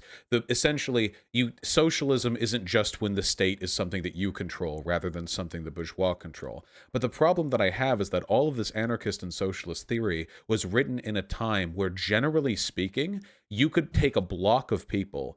You could take farmers, you could take factory workers, and given the right conditions, these people could live, they could meet their subsistence needs even without the intervention of the state or the corporations they worked for. Generally speaking, economies were local, economies were fairly decentralized, but nowadays, the global economy is so complex and interconnected that any attempt to, well, seize the means of production without seizing the economic structure that we rely on will end not only in unfathomable turmoil for the country that does so, famine and war and resource conflicts, but will also lead to us being so militarily weak that it would be ridiculous for neighboring countries to not take advantage of the power vacuum. So I guess my ultimate concern here is that I feel like we're kind of off on the wrong foot to begin with. We're fighting a losing battle. The more complicated the state and economic apparatuses become, the harder it is for us to achieve our goals. There's a reason why right now some of the most functioning examples of anarchism are in like, well, you have, you know, the Rojava Project, for example, but these aren't modern first world interconnected, geopolitically connected economies that are turning anarchist. These are usually, you know, ravaged areas that can do what they do because there was no pre-existing apparatus to destroy. But in America, I can't fathom any road towards socialism in America which does not involve some deft subversion, some subterfuge, a sleight of hand, where we seize control of the state apparatus. There are so many things that could go wrong if we don't. And the fact of the matter is that even for the most impoverished worker in America today, even for the poorest, even those without health insurance, the odds of their lives being made substantively better through some sort of radical decentralized revolution is incredibly low. The same couldn't be said of farmers or peasants back in Russia 150 years ago, because the relationship they would have to the consequences of a revolution was very, very, very different. Today, it seems like our only avenue forward, the best shot that we have, is to slowly and incrementally move our country to a position where the bourgeois, you know, feel as though they need to enact anti-democratic countermeasures, whether that be some manner of a coup, or whether that be the revitalization of unions in this country, which leads to them cracking down. And that would be a flashpoint, a threshold that would allow us to meaningfully challenge them. Because if we can do so in a context where they initiate aggression, it seems like we could get away with enacting a lot of very rapid reform very, very quickly, without necessarily incurring the ire of the population and without destroying the infrastructure the people in this country rely on. And that's not even to speak of the benefit of opposing fascism as well. I mean, if we weren't to participate in electoralism, I don't know. Bernie Sanders moved the Democratic platform a good chunk to the left in 2016. If he hadn't, I wonder how Biden would have done this time around. If he would have lost to Trump because he wasn't even capable of emptily posturing towards social democracy. I wonder, you know, liberals aren't on their own really equipped to fight off fascism. It feels like they need our help a little bit. Anyway, those are my main points. But if you have responses to them, yeah. Yes, so first of all, I agree with you that, yeah, like European social democracy, as in capitalism with a strong welfare state and some nationalization of industry, that's much better than fascism. And German anarchists who survived World War II, who had to flee Nazi Germany to not be killed like other anarchists were in Germany. Afterwards, in the late 20th century, they're like, yeah, no, this is liberal capitalism is definitely much preferable to fascism. So, even they thought that. I would have. The second point is that there are lots of historic examples of movements winning immediate reforms solely through direct action, and anarchists was historically mainly a movement of trade unions engaging in direct action to win immediate reforms, and that was a core part of the strategy, where they thought that they didn't think a revolution was just going to happen and everything's great. Instead, we have to slowly build up a mass movement which is capable of launching that revolution. And a key concern for this was actually precisely to do with what you say about infrastructure and meeting people's needs. They thought that because of how complicated the economy was when they were writing, because this is during the first period of mass globalization, where you're having the development of, like our modern capitalist economies, they thought that given how complicated this is, we can't expect that during revolution everything will work out and we won't have, say, massive famines. And they were really terrified of this happening. And they thought, therefore, we have to create mass movements which don't just win immediate reforms like the 8-hour day, but also teach workers in large numbers how to make decisions, how to coordinate over a large area, how to live in a manner that is similar to the kinds of social structures which will exist in an anarchist society. And this is why anarchist trade unions like the CNT, which had a membership of 800,000 for quite a significant period of existence, and it goes up to the millions during the revolution in 1936. But this was structured as a mirror image of an anarchist society, not only because they thought this was a good way of organizing, but so it would prepare workers such that during a revolution, they would have the skills necessary to organize infrastructure, make sure production continues smoothly and people's needs are being met, so people, don't starve during a revolution. But I would never disagree with any of this, though. No? I'm just explaining, like, based and pog-pilled to me. I mean, yeah. Pogging just hearing about it. But my concern, though, is how could we ever look to see unions and trade organizations come back in this country without changes to electoral policy? The Republicans and the Democrats are both pretty anti-union, but certainly the Republicans more so than the Democrats. And even then, a couple of reforms pushed through by social democrats or by AOC types might be an impetus for us to make meaningful movements there. Right now, unions are dead in this country, dead as they've ever been. I mean, they might as well not even exist, frankly. The idea of unionizing a workplace, like off the cuff, there are so many disadvantages you're coming into it with. It seems to me like if we're to make any meaningful direct action happen through stuff like trade unions, that we would need to rely on the beneficence of our masters to an extent, or we become those masters to the greatest possible extent. Well, so historically, lots of anarchist trade unionism occurred in a context where trade unions were illegal, where trade unionists would be beaten up and tortured by the police, where trade unionists would be assassinated by hired guns by capitalists. Now, I'm not saying it's going to happen today, but my point is they were doing trade unionism in much worse conditions than today. Well, sure, but people back then were cooler in general than us today. But I likewise think that although it's obviously really difficult to just, rebuild, existing trade union movements, I think that it is possible, and we're in much less extreme circumstances now than people were historically, who managed to do a huge amount despite, much worse state repression. Well, this is one of the. I'm sorry, I don't mean to interject. I'm really interested in this point, so I want to hammer in on it. This is one of the reasons why I think a lot of people believe this. I believe this as well, that the vanguard of socialism will almost necessarily be in the global south. Because it feels like right now in America, nobody's willing to make any meaningful concessions to their livelihood or to their well-being to advance workers' goals. But you have other countries around the world where people will literally fucking fight and die for the right to unionize. Nobody's going to do that in America. That's never happening in America. I support any measures taken possible to bolster the rights of workers abroad. And I think, and if they could do socialism, and if they could do that, and we could, I don't know, hold the CIA back to prevent them from doing what they do, I think that would be delightful. But in America today, like, we aren't going to have any, like, people fighting and dying for union rights. Americans don't even think unions matter. I don't think the average American even understands the relationship between, like, unions and wages. I think they just think, like, it's an extra boss you pay money to, you know?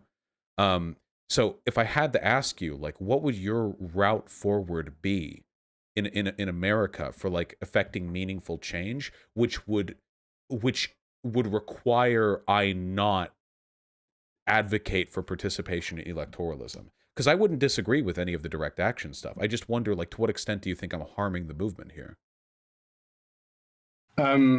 So I think that first point is that there's loads of people in our society who are all doing loads of different things that result in the direction in which it goes in, right? There's multiple different social forces, and irrespective of what I as a socialist or other anarchists say or do, there are going to be loads of other people who, irrespective of what we say, are going to be doing, say, electoral politics. They're going to be trying to push things in that direction. That's going to occur independently of what I'm doing as a socialist. So I think the question is, what should committed socialists do as a way to intervene within this ongoing social process that is occurring? Mm-hmm. And I think that historically, loads of the main wins which have been won through direct action didn't actually occur within formal, like, organizations. It occurred through mass disruption and social movements that emerged in response to ongoing crises or issues that people were facing. Where, we've seen this, say, with the protests in America against police brutality. Things get so extreme that an increasingly large number of people decide to take action in order to try and change the conditions under which that they're living. Mm-hmm. And so I don't think, say, like, trying to build an exact mirror image of the CNT in 21st century America is necessarily going to be like a viable immediate strategy. But that can only do anything if the leaders make those concessions, right? Well, yes, like, for example, when the CNT organized a massive general strike in 1919, which resulted in them being the first country in Europe to have the 8-hour day, and that was imposed on the ruling class through pressure from below. And that's why I think we should win immediate reforms in a way that builds the power of the working class, enables them to take direct action and transform their lives themselves, rather than learning to hope a politician is going to make things better for them. Well, of course, but that's with a general strike. We can't do a general strike in America right now. We're not even close to being able to do that. The degree of worker organization and class solidarity necessary to coordinate that many people to strike, we're not even close to being capable of that. Right now, all we can do is protest, but protests don't do shit unless the president or whoever is willing to make concessions. BLM hasn't really achieved anything. And a lot of that, well, let's be real. If Biden was president, or if Hillary was president, it's not like it would have done much that way either. But protests, even historic protests, BLM, tens of millions of people participated in it. Like, we don't get much from that. But that's the limit of what America can do right now. Strikes. Now, if we could do proper general strikes, if we could have people hammering out the railways, if we could have people blocking trucks, if we could have people, not going to Costco to work, then we could get pretty much anything we wanted. We're basically the economic center of the world next to China, but we can't do that. And we can't do that because we don't even have the necessary preconditions to form any kind of worker solidarity, But I think in order to engage those preconditions, the thing that should be focused on is trying to organize what direct action you can, and radicalize increasing large numbers of people through that who become mobilized and participate in things. France, for example, has a much more, vibrant culture of rioting and protesting than, for example, in the UK, where the left is overwhelmingly focused on entryism into the Labour Party, which consistently fails. And I feel that obviously it's the case that protests often don't really change a huge much, because the ruling class can just go, well, we're going to ignore you. And if you get a bit too excited, we're going to repress you. And that's usually the standard response. Yeah. But when there comes a point where disruption is so huge, they are then forced to give in to concessions. And given that mass disruption is how to achieve things, I think that the focus should be on trying to build towards that mass disruption. And I don't think electoral politics will move things in that direction where you can begin to have large mass working class mobilizations taking direct action. I think it will instead tend to result in people focusing on, say, trying to make the Democratic Party slightly less extremely right-wing than it is. But if the Democratic Party is able to pass some policies that make it easier to unionize, or maybe protections to protesters. I mean, like Attorney General Barr was looking at sedition charges to BLM protesters. In an environment like that, we can't do anything. But the Democratic Party is weaker. It's weaker in the sense that it's not as willing to meaningfully oppose worker action. It still is, but not to the same extent. And it's also not as voraciously anti-union. If you work to get enough of them Justice Dems in power, just enough of them to move things around, a little bit of influence, you could conceivably get some reforms passed to unions, or even advocacy for the necessity of unions. I mean, I think that would be I think the kinds incalculably helpful. I think so. Not all unions are created equal. I think historically the kinds of unions that big political parties such as the Democratic Party tend to back are bureaucratic top-down ones that are the mediator between capital and labor. They don't actually push class struggle forward. They, in fact, actively try to prevent workers from engaging in militant direct action.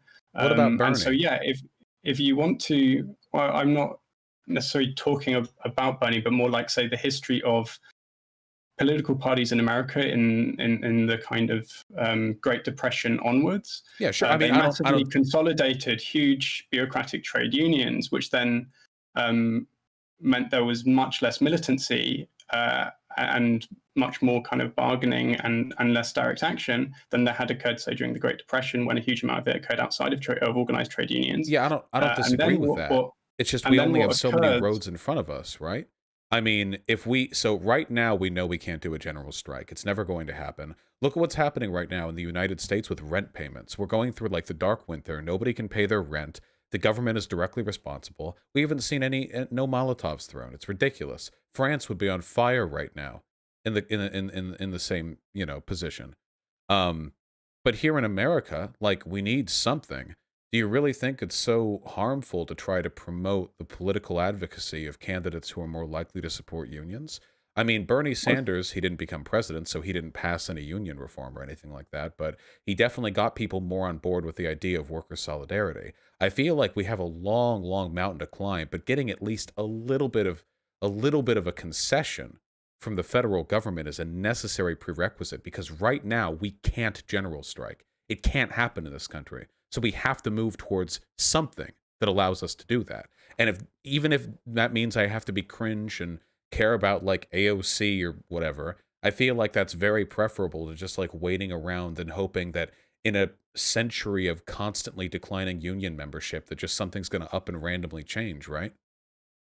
So, if I lived, say, where Bernie Sanders did, I would vote for him just because I'd rather he have a position of illegitimate authority within a brutal capitalist state than another person.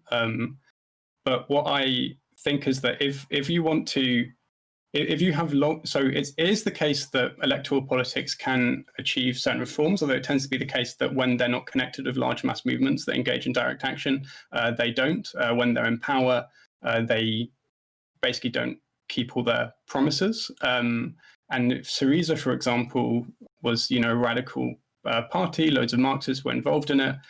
They are elected and then they betray all their campaign promises. So just because they get elected and there's a huge amount of resources and energy that goes into that election doesn't necessarily mean they'll then actually implement the things they've promised. And I just feel like all the energy and money that goes into something as large as a presidential election or local elections would be better spent on creating small-scale local organizing and direct action that tries to improve people's lives immediately, rather than as like a kind of long-term thing in whatever way we can, but does so in a way that builds the seeds which can then grow into what becomes this much more large-scale direct action social movement that can do the kinds of concessions that we both want and care about. What seeds are you planting? Well, so for example, if you look at the different direct action protests that's been done by indigenous people against the pipelines, or They if you lost, look at, though. say, the Quebec, or if you look at, well, often social movements lose, right, because they say brutally murdered, but you still should try. Or you look at, say, the Quebec student strike, where but I want to they win, though. organized. You say that a lot of energy. Overwhelmingly, social movements lose of all kinds. They get murdered if they become too successful. But I'm looking for a winning strategy here. So what you're describing right now, this like decentralized process of like direct action and stuff, like, come on, this isn't going to lead to a general strike. Like, I don't disagree with doing it. It's good to do it, and we should do it. And the pipeline protests were good, and they should have been done. But you talk about a lot of money and energy going towards a big election. That money and energy mostly comes from liberals. The way you made that argument, you made it sound like it costs $100 million to try to get a president elected. What if we put that all towards decentralized movements? The only reason they were able to win that $100 million or to raise that much is because it came from liberals who wouldn't be donating money to like local direct action efforts. So I really feel like from the left's perspective, the amount of energy and money that gets put into the electoral political process is relatively minor. And in the meantime, you talk about like direct action that helps people. I can tell you how many people were helped here in Seattle, or how many people have been helped in New York by socialists. Like, I'm forgetting the name of the socialist that's in the Seattle City Council because I'm a bad person, but she's been real good. AOC, the work they do does affect people's lives directly. Oh yeah, Kashama Sawan, thank you. The good that you do as a SOCDEM politician in this far-right country, even if you make one minor change to some other bill or policy that was going to pass, dwarfs any amount of direct action that you could possibly do with the same amount of investment. I mean, Bernie Sanders running probably radicalized millions of people, at the very least, to being amicable to social democracy. Medicare for All is now widely supported by a large number of people in the U.S., specifically because of him running. Like, these are wins you cannot get through decentralized action. The larger and more powerful our country gets, the more, unfortunately, we have to rely on utilizing the systems laid before us by the bourgeois. And, I mean, I'm not asking for, like, us to throw all of our weight behind presidential candidates. I don't believe that. Bernie Sanders didn't believe that either. He said, you know, it's not me, it's all of us. And I agree with that sentiment. But I feel like, I mean, for the amount of effort it takes, for the investment you put in, the potential for incremental reform to things like unions, which facilitate greater work down the line, and the potential to radicalize people using the soapbox of the electoral platform, these things are invaluable. And we know they work because fascists have been successfully using them for a really long time. They don't need collective organization the same way we do, because fascism is inherently autocratic. But the extent to which the prominence of Republican politicians in media has led to the growth of fascism in this country is overwhelming. I mean, these people have a voice, you know? I don't know. I just don't see another route forward. I mean, you say put money and time towards local decentralized organizations. Feeding the homeless is great and all. I just don't know if that can be the bedrock for a socialist revolution in America. Well, so I think so. And a good example I was thinking of is the Quebec student strike, where tuition fees were imposed, and there were politicians who made various promises who were elected who then didn't actually do those promises, that they would get rid of it. And what massively changed things was mass mobilization by students with support from people in the area who weren't students. They were regular protests against the police, fighting the police. There was huge amounts of disruption and direct action that occurred. And they had a really long-term plan of like gradually escalating things. They didn't begin with huge protests fighting the police, but they kind of built up to it over time once they'd won the sympathy of more and more people. And that was like a really important victory in a way that, again, I think like builds the power of people to of workers to change their lives. Yeah, well, and Bernie Sanders ran and single-handedly pushed the entire discourse for the United States of America leftward. Like, even Republicans were sympathetic to some of the claims that he was making. for every symbolic victory you can point to from like decentralized worker protests or whatever, I can point to like much more empirically demonstrable benefits that we've gotten just in the past 4 years from people like the Justice Dems, just from people radicalized. We're fighting for hearts and minds, aren't we? I mean, it doesn't really matter where that voice comes from, but I'd rather use the biggest megaphone. So I think it really depends, I think, on what your goal is, because it's like, for me, it's like I have a long-term goal of overthrowing capitalism, the state, and achieving a status class society.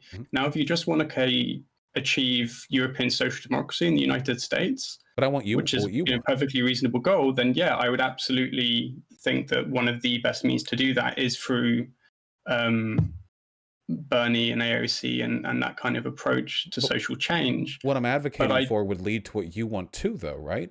We need methods of building class solidarity in this country. It's a stepping stone. I don't think we can just up and jump to a stateless, classless society, but like... Well, no one does. Yeah, just... So I think that if you're committed to that long-term goal, and then and if you look at what the kinds of ideas that Bernie and AOC are spreading, they've both said in a number of interviews, that capitalism is compatible with socialism, and often when they talk about socialism, they view things that historic socialists would have viewed as like extreme capitalism. A lot of the ideas that they're spreading, as someone living in Europe, which isn't as extreme as America's in various respects, this is like kind of like centrism within like some European countries, the politics advocating, but is like far left in the United States, because obviously it's like extremely right-wing country, and those positions, are really good and worthwhile, right? Like universal healthcare, wouldn't that be amazing if it existed in the United States? But I think that will be the limit of the kinds of ideas which are going to be spread through electoral politics. What about just unions?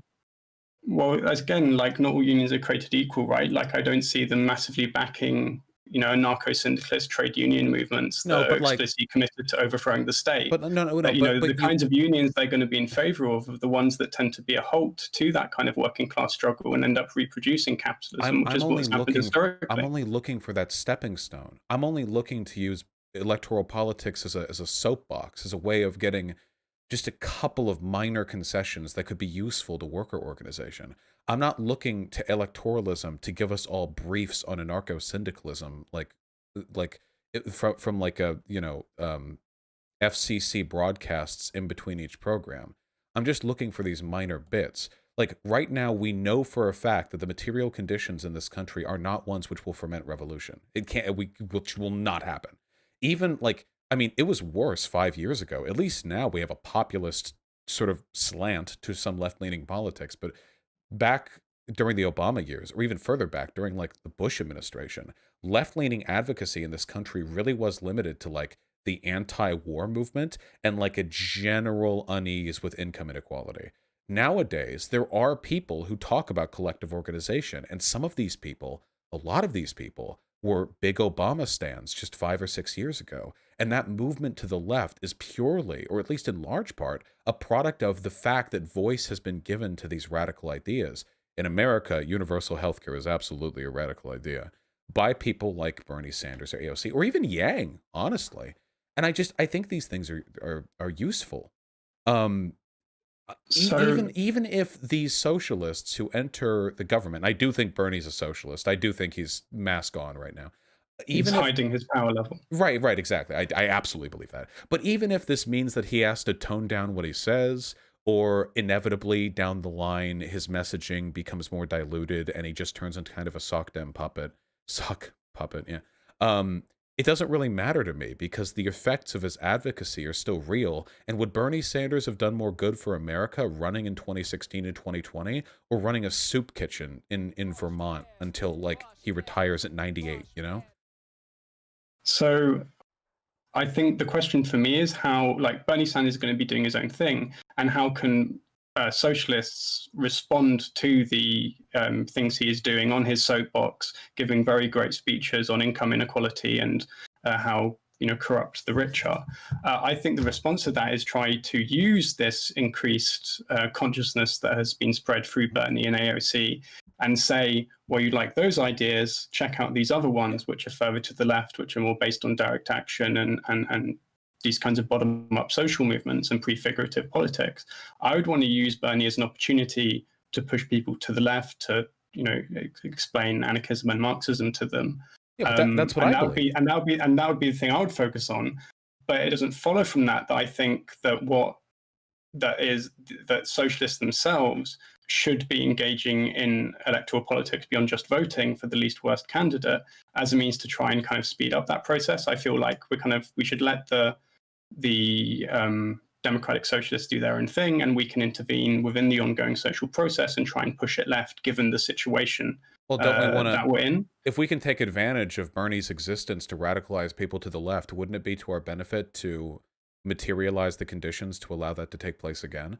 I mean, even if it costs some time and money, if we could get Bernie 10 years from now, and we could get another big flashpoint that allows us to use their candidacy to radicalize people, I think that's probably worth the time and effort. I mean, however much money and time was put into Bernie Sanders, I guarantee you it was a more efficient use of money vis-a-vis radicalization than any amount of decentralized organization. So, I mean, if what you're saying is like, let the electorally minded socialists do what they're going to do and try to take advantage of it by radicalizing people to the left, then I completely agree with you. But I want them to keep trying. That's the thing. Because as long as they keep trying and failing, there will be more and more disappointed liberals that I can take advantage of. My audience is full of people who were big Obama stans and then got disappointed with electoralism after Bernie Sanders got shafted in 2016 and 2020.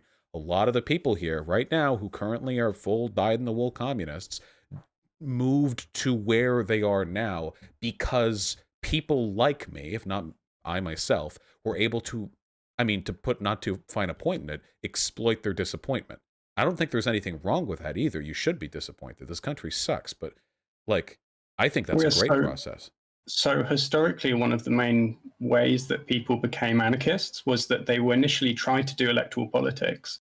It didn't work. Either the politician in question betrayed all their promises and just was extremely repressive, or they weren't able to even win the election, and various other things occurred, and then they became radicalized through that and joined militant trade unions. So there is very much a historical precedent for people being radicalized through electoral avenues being closed off to people, and they then think, well, what's the alternative? And they realize us acting ourselves through the power we have collectively as the working class. Yeah, that's what I want with Biden too, right? Because Biden's gonna suck. Biden's already, Biden's already put in apparently Pete Buttigieg has been put as the for the Secretary of Transportation over the course of this conversation. Biden's gonna suck the whole goddamn road. But there are a lot of people who voted for Biden while hoping for more, and I hope that every time Biden does something stupid or reactionary or corporatist or whatever, every time he does something like that, I can point at him, and then I can point at Bernie, and then I can point at my channel, and I can be like, hey guys, yeah, he sure is a letdown, isn't he? Maybe if we tried something a little more crazy next time. And I wanna do that, and that's it's fun for me. It's because it's a really easy, I guess, jumping off point. I can't do that when somebody like Trump is in office because all the liberals are going to attribute the death of the planet to Trump rather than to capitalism. So it's a harder sell. But yeah, I fundamentally, I think we agree. The thing that frustrates me, and this is what gets me, because I'm looking at YouTube chat, I see these degenerates, fucking 40 IQ dipshits complaining about me. Wait, hold on. We can go over a few. This convo is super interesting, but Vosh is being so America-centric, just saying, we're literally talking about America. America's the country I live in. Fuck you. There were people earlier who were saying that I'm just a soak dem. You realize that, these are stepping stones. You move from point to point. You can't... Okay, sorry. I'm not going to talk to chat anymore. I just saw too many comments. I'll need to leave soon, but I've enjoyed the conversation. But I just want to make one big last point. Yeah, please. Which is that, so you talk a lot about stepping stones, and just to bring back to the anarchist argument is that what you think is a stepping stone will instead, as it were, result in the socialist movement sinking into this kind of metaphorical pond rather than stepping onto the next stone and so on until we get to socialism, for the reason that I laid out at the start, right? socialist politicians will be transformed for the exercise of state power and become concerned of reproducing and expanding it. And two, over time, they'll become, not concerned with revolutionary politics and become increasingly reformist till they just want welfare state capitalism. And we're even beginning at a point where, a lot of these parties they're not even starting out as really radical and then becoming just advocating welfare states under capitalism. They are starting out that way. And the reason why they're starting out that way is because they're the end point of a historical process that began in the 19th century with genuine Marxist political parties doing electoral politics. And the end point was those political parties abandoning Marxism and becoming reformist rather than using the struggle for reforms as a means to build towards revolution. Then let us not place our hope in these parties, but rather use them and the electoral process in general as a factory for misery and disappointment, so we can best exploit people's concerns for their elected politicians and move them over to the left. No? That's always something we can do. So my position is we should persuade people who are disappointed and dissatisfied with the failure of electoral politics to achieve the goals that are very worthwhile and persuade other strategies to them. And in anarchist theory, the idea is that the process of struggle itself transforms people and radicalizes them. So when people engage in direct action, or when they are attacked by the police, that isn't just something that happens, it's something that can also transform them. So they say, come to view the police as an instrument of the ruling class who isn't there to look out for them, who isn't there to solve crimes, but is instead there to repress the population in the interests of the capitalist class. Mm-hmm. Or they come to view direct action as a way of effectively changing the world. And that occurs through the process of struggle. And that's why I think it's really important when thinking about strategy to think about how it transforms the people who are engaging in it. And then when we then need to connect that with the long-term goals we have, which is a stateless class society, and think about how the means we're engaging in and the kinds of action we're engaging in the moment to achieve immediate reforms, to improve people's lives, can be constituted as far as possible by means which will develop people into the kinds of individuals who are both capable of and driven to overthrow capitalism and the state in favor of what was historically called the free federation of free producers, which we now call socialism. So that's my view. But I would never disagree with that at all. It's just a matter of putting people in the proper conditions for them to be receptive to those distinctions, to be receptive to that. Yeah, I think our only real main disagreement here is that you think that electoral politics is a useful way to create a situation in which other kinds of politics can grow through using the electoral politics as a way to spread more left-wing ideas and then change the kind of public discourse. Yeah, at least a little bit. Well, here's my private belief, of course. My private belief is that none of this matters because in 40 or 50 years, climate change refugees are going to turn America into a fascist ethno-state. And at that point, we just need enough lefties around for us to not collectively get genocided. So that's my personal position, okay? I just want there to be enough people in my team. Huh? I'm also scared of the ethno-state in response to climate change. Yes. So we share that fear. Yeah, so that's my real...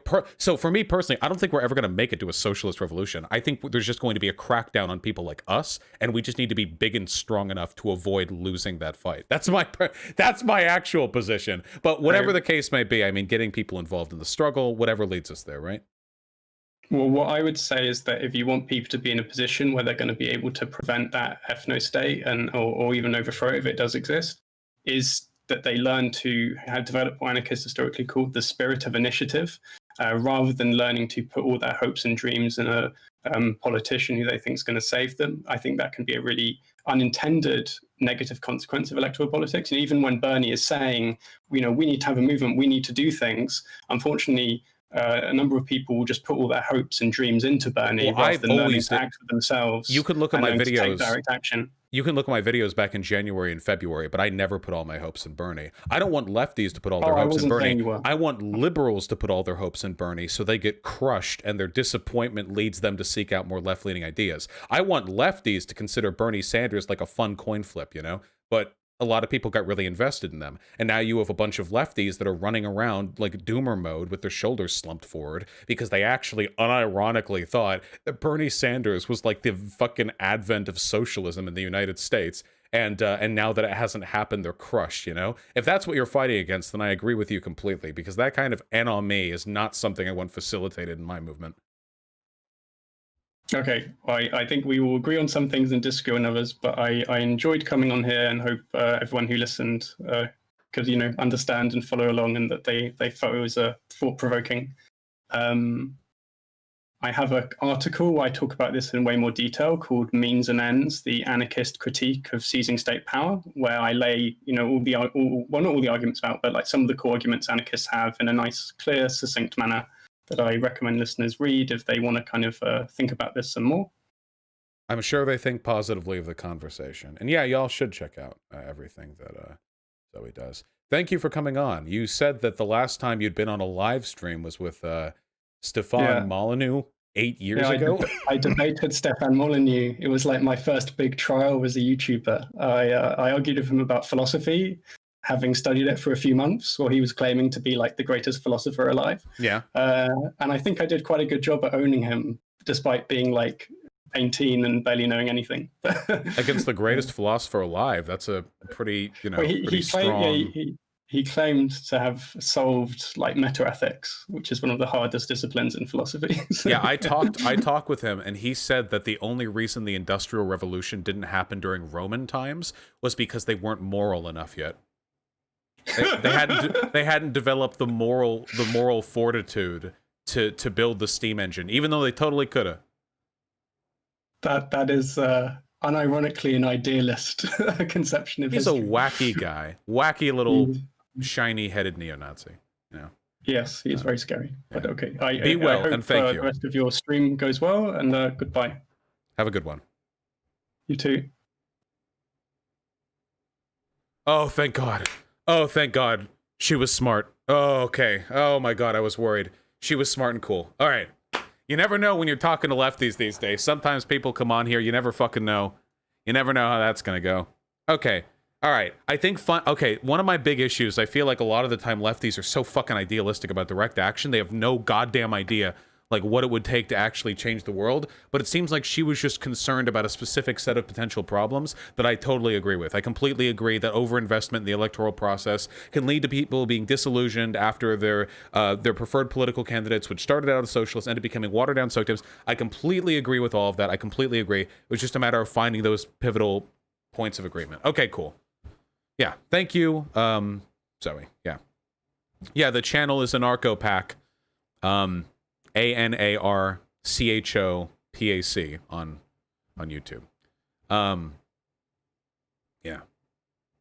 You all get what I'm talking about here, right? Like when I was talking with her, I saw dipshits in YouTube chat saying that I was just a soak dem. Oh God, I really wish I could just incept the thoughts into your brain. Speaking is such an inefficient mode of communication. Like, I hope you guys understand, okay? When I talk about electoralism, I am only talking about the degree to which we can facilitate the development of class consciousness by getting people to be disappointed. Here's the thing, folks. Guys, you want to know a goddamn secret nobody's going to tell you? Here's the secret lefties are too afraid to tell you, okay? You know how a lot of lefties treat non-voters as, like, disaffected, super smart, disillusioned, like, neither party represents me? No. Most non-voters are fucking idiots who have no idea what the stakes are. They have no fucking clue, or they're so incredibly busy they can't even pay attention to it, which means they're not stupid, they're just ignorant, okay? That's most non-voters, okay? They're grillers. They're not, like, enlightened people who, like, who just don't recognize the validity of either approach. So just keep that in mind, okay? Just please keep that in mind. God. And by the way, it's really hard to radicalize those people. People who don't vote either way, people who don't participate in any of this, they're really hard to radicalize. You think somebody who doesn't know the difference between Biden and Trump cares that much about your arguments for fucking anarcho-centralism or something? No.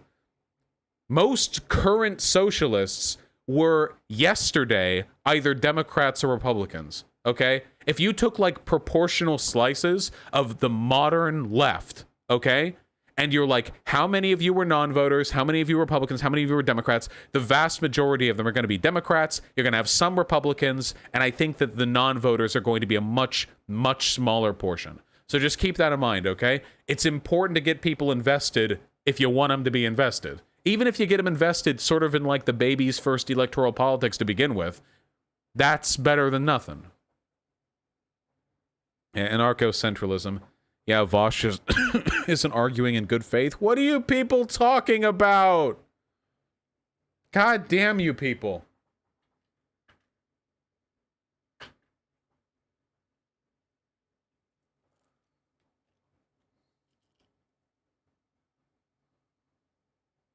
Sometimes newspapers like New York Times do interviews with undecided independent. Yeah. If you ever want to get fucking blackpilled, watch the undecided independent interviews and behold the unrivaled IQ of the undecided voter, okay? Hold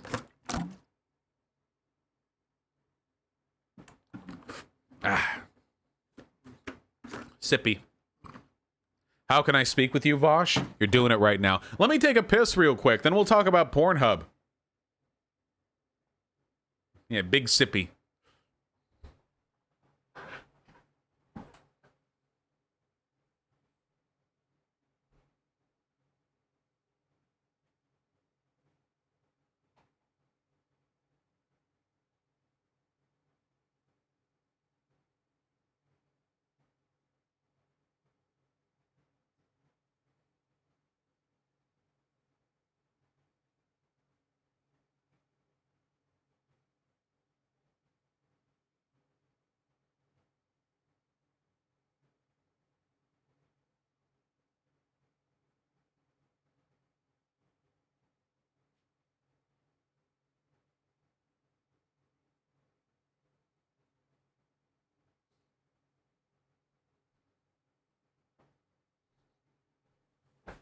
All right.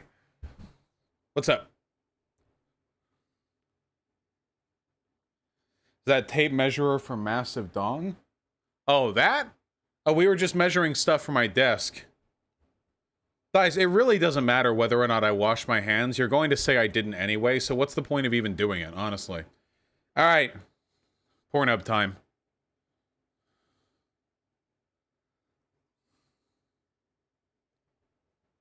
Yell at chat for using wrong pronouns. Okay, you guys need to chill, all right? Holy fuck, all right? Just 98% of you were gendering Zoey correctly, and some of you didn't, and I think those of you who didn't just honestly made a mistake. Like, just chill, okay? All you need to chill. Holy fuck. Just... Guys, it's important to gender people correctly, but if somebody does a misgender and all of you fucking freak out and spam caps tell people, like, that also is kind of weird. Just because then the whole discourse is about it, and then you're drawing attention to it, and then it's a whole fucking thing. Like, okay, like, imagine you're out with a friend, and it's a trans girl, okay? And you're out about and chilling, and somebody misgenders your friend, and you're like, fucking excuse me! That's my fucking girlfriend! Like, do you... Like, and everyone, like, turns and stares, like, you gotta... I mean, I don't know, maybe some trans friends want you to do that. I don't know.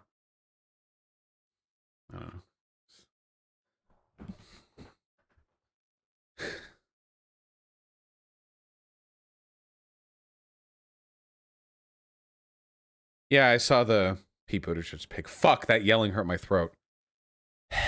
Okay.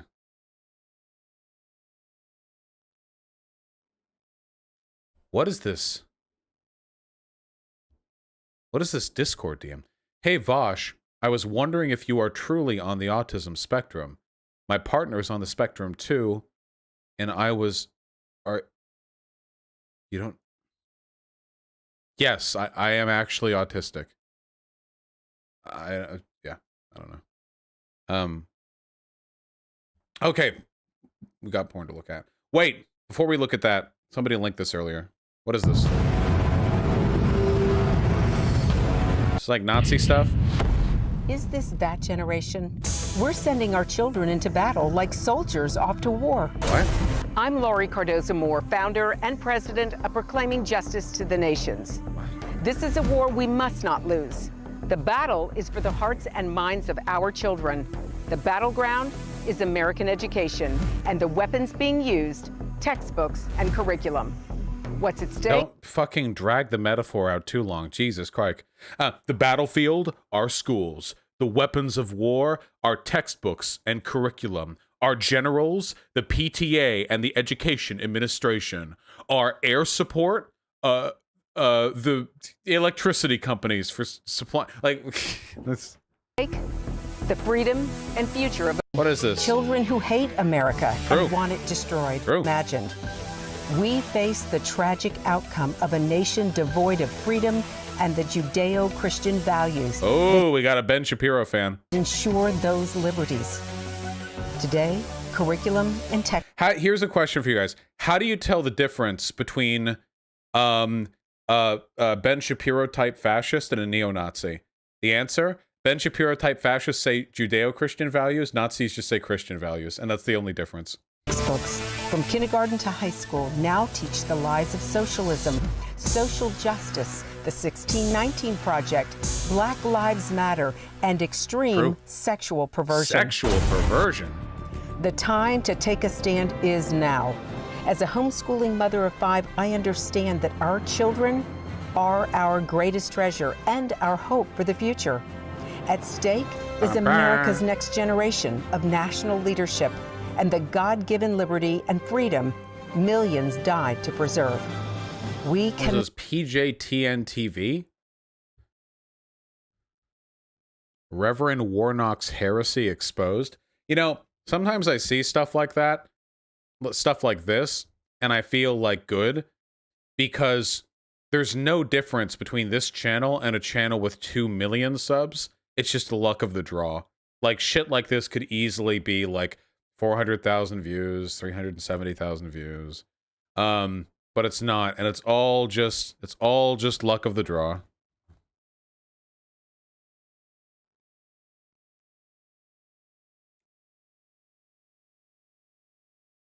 Nina Turner is running for Congress in 2022. Yeah, I heard that.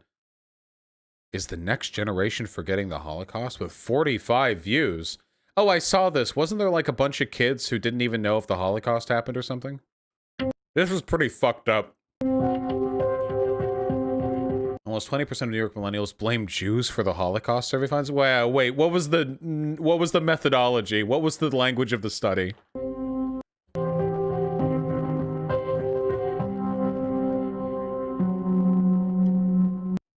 Well, the Holocaust resulted in over 11 million deaths. 36% of respondents believe total death count of Jews was 2 million or fewer.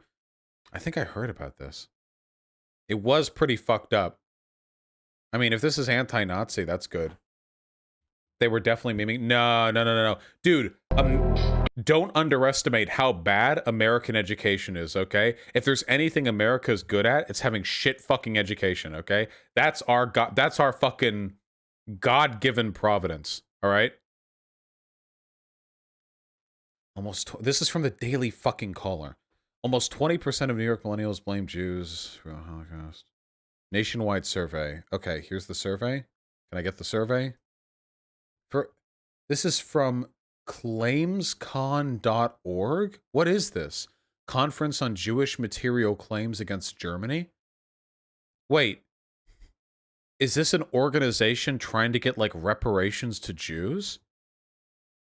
I guess you could make that argument. Wait, is this a Holocaust denier website? Wait, what is the...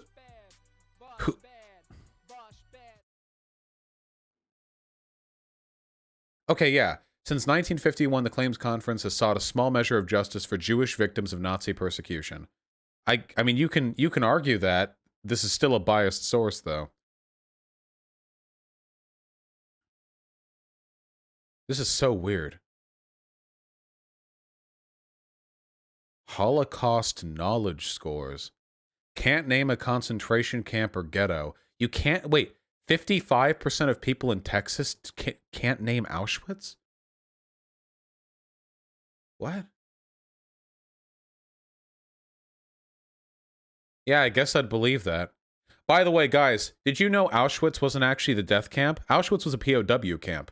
Auschwitz-Birkenau is the one you all know about, but they just simplified. They call it Auschwitz. Yeah, Birkenau is the one, the bad one. By the way, a lot of the Holocaust denial conspiracy theories that you'll see, where they're like, dude, did you know Auschwitz had like a concert hall and a pool? That was not at Birkenau, okay? That was at the POW Auschwitz, and it was used by guards too, not by fucking POWs. But Birkenau is the one with the Jews, and there were not concert halls at Birkenau. Okay. Believe Jews caused the Holocaust. This is so weird because, like, 19% of New York, but New York is full of Jews. How does that work? Did not know what Auschwitz was. 53% in California. 56%. I would need to see, like, the methodology of this study, but this is insanely fucked up. Like, I guess I wouldn't, like, necessarily disbelieve these findings because I have so little faith in American education. Do they even teach Holocaust stuff in, like, high school, in like, high school history? Or do they just, is it just, like, World War II happened, and 6 million Jews died, and, like, how much do they teach? I learned it in middle school? Huh.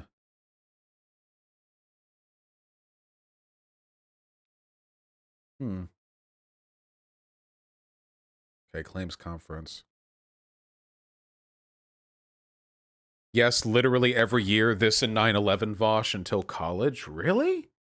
Man, okay. I don't remember my high school history classes. I don't remember the content. Did not know 6 million Jews were killed in the Holocaust. Well, actually, if you look at the body of historical research, the actual number of Jews killed in the Holocaust is generally agreed upon to vary between 5.86 million and 6.12 million. There's actually some variance, so it's actually quite reductive to just label it down to the 6 million. Imagine if it was actually 6,127,000, then you'd be missing out on 127,000 deaths right there. That's pretty. Believe 2 million or fewer Jews were killed during the Holocaust. 34%, 36. Have seen Holocaust denial or distortion on social media? Well, I've certainly seen that. How many percent? I see that shit every day. Have seen Nazi symbols in their community or on social media. 70% in Nevada. Guess those fucking Rockwell aliens are super fucking racist. Believe it's important to continue teaching about the Holocaust in part so that it doesn't happen again. Is it true they also put communists in camps? Yeah, of course. The communists, the socialists and communists and trade unionists were actually the first people who died.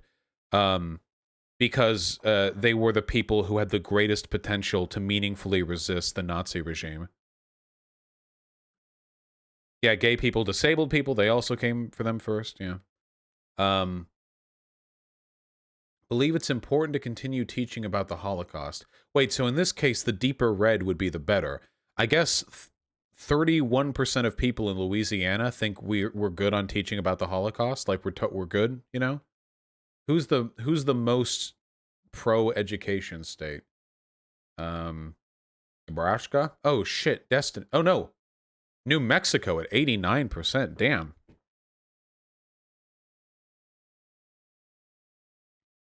Huh. Comparative results by state. I really wonder about the methodology because this seems pretty fucking black-pilled. This seems pretty fucking black-pilled. I disagree with you about Dore AOC. Please respond to my Discord message. Yeah, I can take a look at that. But first we need to talk about porn.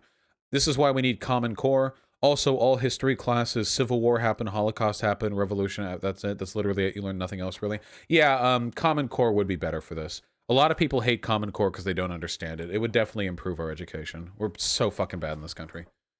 Okay. Why are you ignoring my Pew Research link? Because I fucking hate you, Erexio, that's why. What Americans know about the Holocaust. Okay, here, wait, this is from Pew... Hold on. This is from Pew Research, okay? So, I'm inclined to trust the methodology here a decent amount. In your own terms, what does the term the Holocaust refer to? When did the Holocaust happen? 2% between 1890 and 1910. 10% between 1910 and 1930. 18% no answer. And 69. I got it right. Haha. How many Jews were killed in the Holocaust, of which less than 50% got the correct number? Less than 1 million was 2%, and these were probably the neo-Nazis. Approximately 3 million, I don't know. More than 12 million, not sure, no answer. How did Hitler become Chancellor of Germany? By democratic political process. I think that one's a little bit confusing because he was appointed by Hindenburg, but that's not really a democratic process. It's a political process, but it's not, I don't know if I'd call that a democratic political process. I feel like that's half true. What were Nazi-created ghettos? Parts of towns where Jews were forced to live in. Okay. Most who underestimate the number of Jews killed in the Holocaust have neutral or warm feelings towards Jews. What? Mean thermometer reading. What? Rated Jews in the blank part of the thermometer. What? You can thermometer rate this? More Holocaust knowledge is tied to warmer feelings towards Jews. I guess that makes sense. Most Americans say the Holocaust refers to the annihilation of Jews. That's probably the most accurate description of the ones here. I mean, there's a lot of other stuff like the socialists and disabled and gay people, and nearly half of Americans got at least 3 or 4 questions right about the Holocaust. That's nice. Atheists and agnostics most likely to know Hitler became Chancellor of Germany through democratic political process. Okay, that seems odd. Okay, this is all super black-pilled, okay? I'm getting... Okay, let's chill. Let's chill.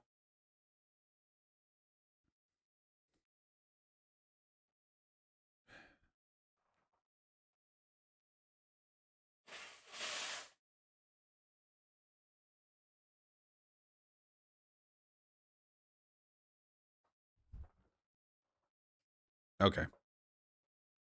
Here's a good meme. Oh, no. Oh, yeah.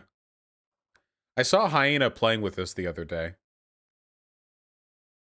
It's true. You know, does anyone else think that when the Kirk slider is turned all the way up to maximum, he looks like Trainwrecks TV? Does anyone else feel that way? That can't just be me.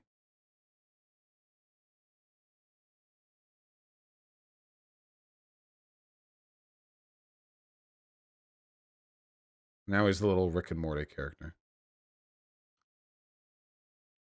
Fucking true. All right, stop distracting me.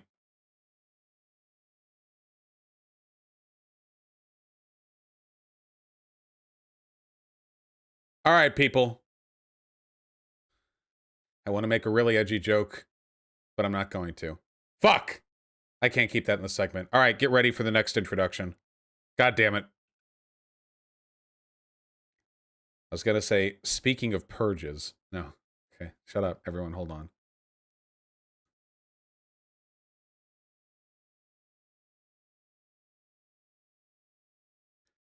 All right. The internet has suffered a grievous loss the other day, but it's kind of complicated, okay? Let's talk about it. Check it out. Pornhub, good start, removes millions of videos after investigation finds child abuse content. Purge removed content from unverified users and by Monday had reduced the content on the popular adult site from 13 million views to just 4 million. So let's talk about the background, okay?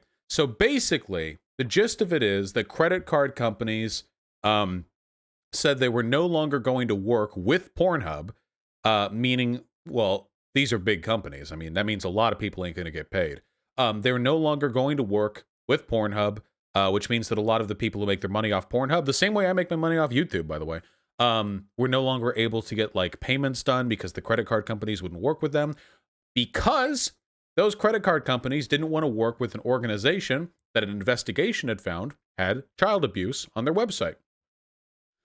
So Pornhub, facing essentially financial oblivion, removed all non-verified videos. So essentially, now the only videos that are on Pornhub are videos from people who've, I don't know the specifics of the process, but who have verified that they can do what they're doing. You know, I'm sure they like share their, I don't know, their fucking driver's license. I don't know.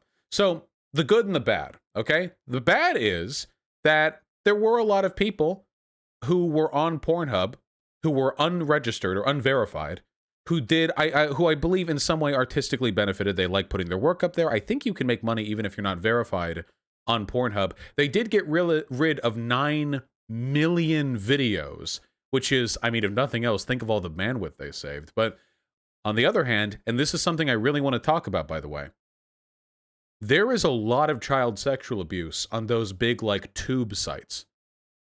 A lot of it. The, like, here's the thing, like, I don't want to, like, do an appeal to emotion or whatever, but if you're, like, a young girl or guy, whatever, doesn't matter, but if you're, like, a kid and you get abused by an older person and they record that abuse and upload it, that going on there and seeing the fucking view count underneath that, that must be gut-wrenching. I can't even fathom how devastating that must be. To the bad. And it's not just for child stuff either. You're right, because there's other stuff with, like, blackmail, or there are so many ways to I guess fuck with a person's life in the context of uploading pornography. There's revenge porn, there's blackmail, and there's child sexual abuse. But yeah, abusive boyfriends using it, and trans abuse too. Well, I don't know. By trans abuse, do you mean people being mean to trans people, or do you mean people misgendering them? And then there's rape. Yeah, there's also legitimate rape that you can find uploaded on these sites. Bestiality. I don't think there was bestiality on Pornhub. Pretty sure they removed that. But yeah, you can find rape. I mean, if you're watching an unverified amateur porn video, can you tell the difference between rape porn and consensual non-consent porn? Can you tell? There's no way to tell. I mean, you can if the people in the video let you know, like beforehand, they're like, hey, we're gonna pretend it's not really rape, haha, we're just having fun, and then they get to it or whatever. But that's not how most of these videos go. Run. Vosh, I read a story from someone who was used for child porn and had their name attached to it. They were the face of selling their own porn as a child due to abuse. Near daily, they get messages from men saying they loved watching them get raped as a kid. Okay, yeah, so getting rid of that's great. That's good. Getting rid of all that's good. And I mean, if you get right down to it, the problem with all of this is that Pornhub's not like YouTube. On YouTube, anyone can upload anything, as long as it doesn't break TOS. 9-year-olds can upload their Minecraft, Fortnite comps. Whatever. Great. I'm happy to live in a world where 9-year-olds can upload their Fortnite headshots, their headshot compilations, okay? Or, like, it's Minecraft now, right? That's what people are playing? That's good. That's good. I'm glad. But with porn, man, that shit gets bad. If you have, in the context of pornography, the potential for abuse is massive. Like, really, really massive. And I think that a little bit of I think it's incredibly important to be careful with how this stuff is handled. Now, I will say, of those 9 million videos that were removed, I'd be willing to bet about 99.9% of them were fine and above board. And it does suck for the people who made those videos. I'm sure there are amateur pornographers who made those videos and now they got taken down, and that sucks. But we need a better process for this. Xvideos is a CP hub. Yeah, that wouldn't surprise me. Isn't Xvideos actually the single largest porn site or something like that? I believe it is. I think Xvideos is actually larger than Pornhub, which makes me wonder if they plan on doing the same thing to Xvideos. Oh, Pornhub's the largest, followed by Xvideos. Sorry for not being up on the meta. My apologies. Can they just verify their accounts and get it back? Well, there you go. Well, that would be the proper solution, right? I don't know what the process for verification entails. Seeing as how 4 million videos on Pornhub were from verified accounts, I'm willing to bet that verification is a little bit like being verified on YouTube. You don't have to, like, pay money or anything. It's just like you have to verify your identity and what have you, or like on Twitter, you know? And if that's the case, then I think that's fine, you know? Get verified, go back to posting your sissy hypno porn. Go get back there, you know? Have fun. It's all, as long as it's all above board, go have fun. But don't spoil Verlin Shadow. The issue is, and I wouldn't talk about this if this was the only thing I had to say. Here's the real issue, okay? we got ourselves, you know, an article, and it basically covers everything I just said. Let's cover something at the bottom, okay? In the last 3 years, Facebook self-reported 84 million instances of child sexual abuse material. During that same period, the independent third-party Internet Watch Foundation, that's the org that started all this, reported 118 incidents on Pornhub. 118 on Pornhub, 84 million on Facebook, meaning that for every one reported incident on Pornhub, you have about 800,000 reported incidents. That's some rough math there. On Facebook. So, can we get credit card companies and advertisers to stop working with Facebook, maybe? I think that'd be fucking great, actually, if they could do that. I think that would be just fucking delightful if they could maybe... It's not a chance, by the way. That'll never happen.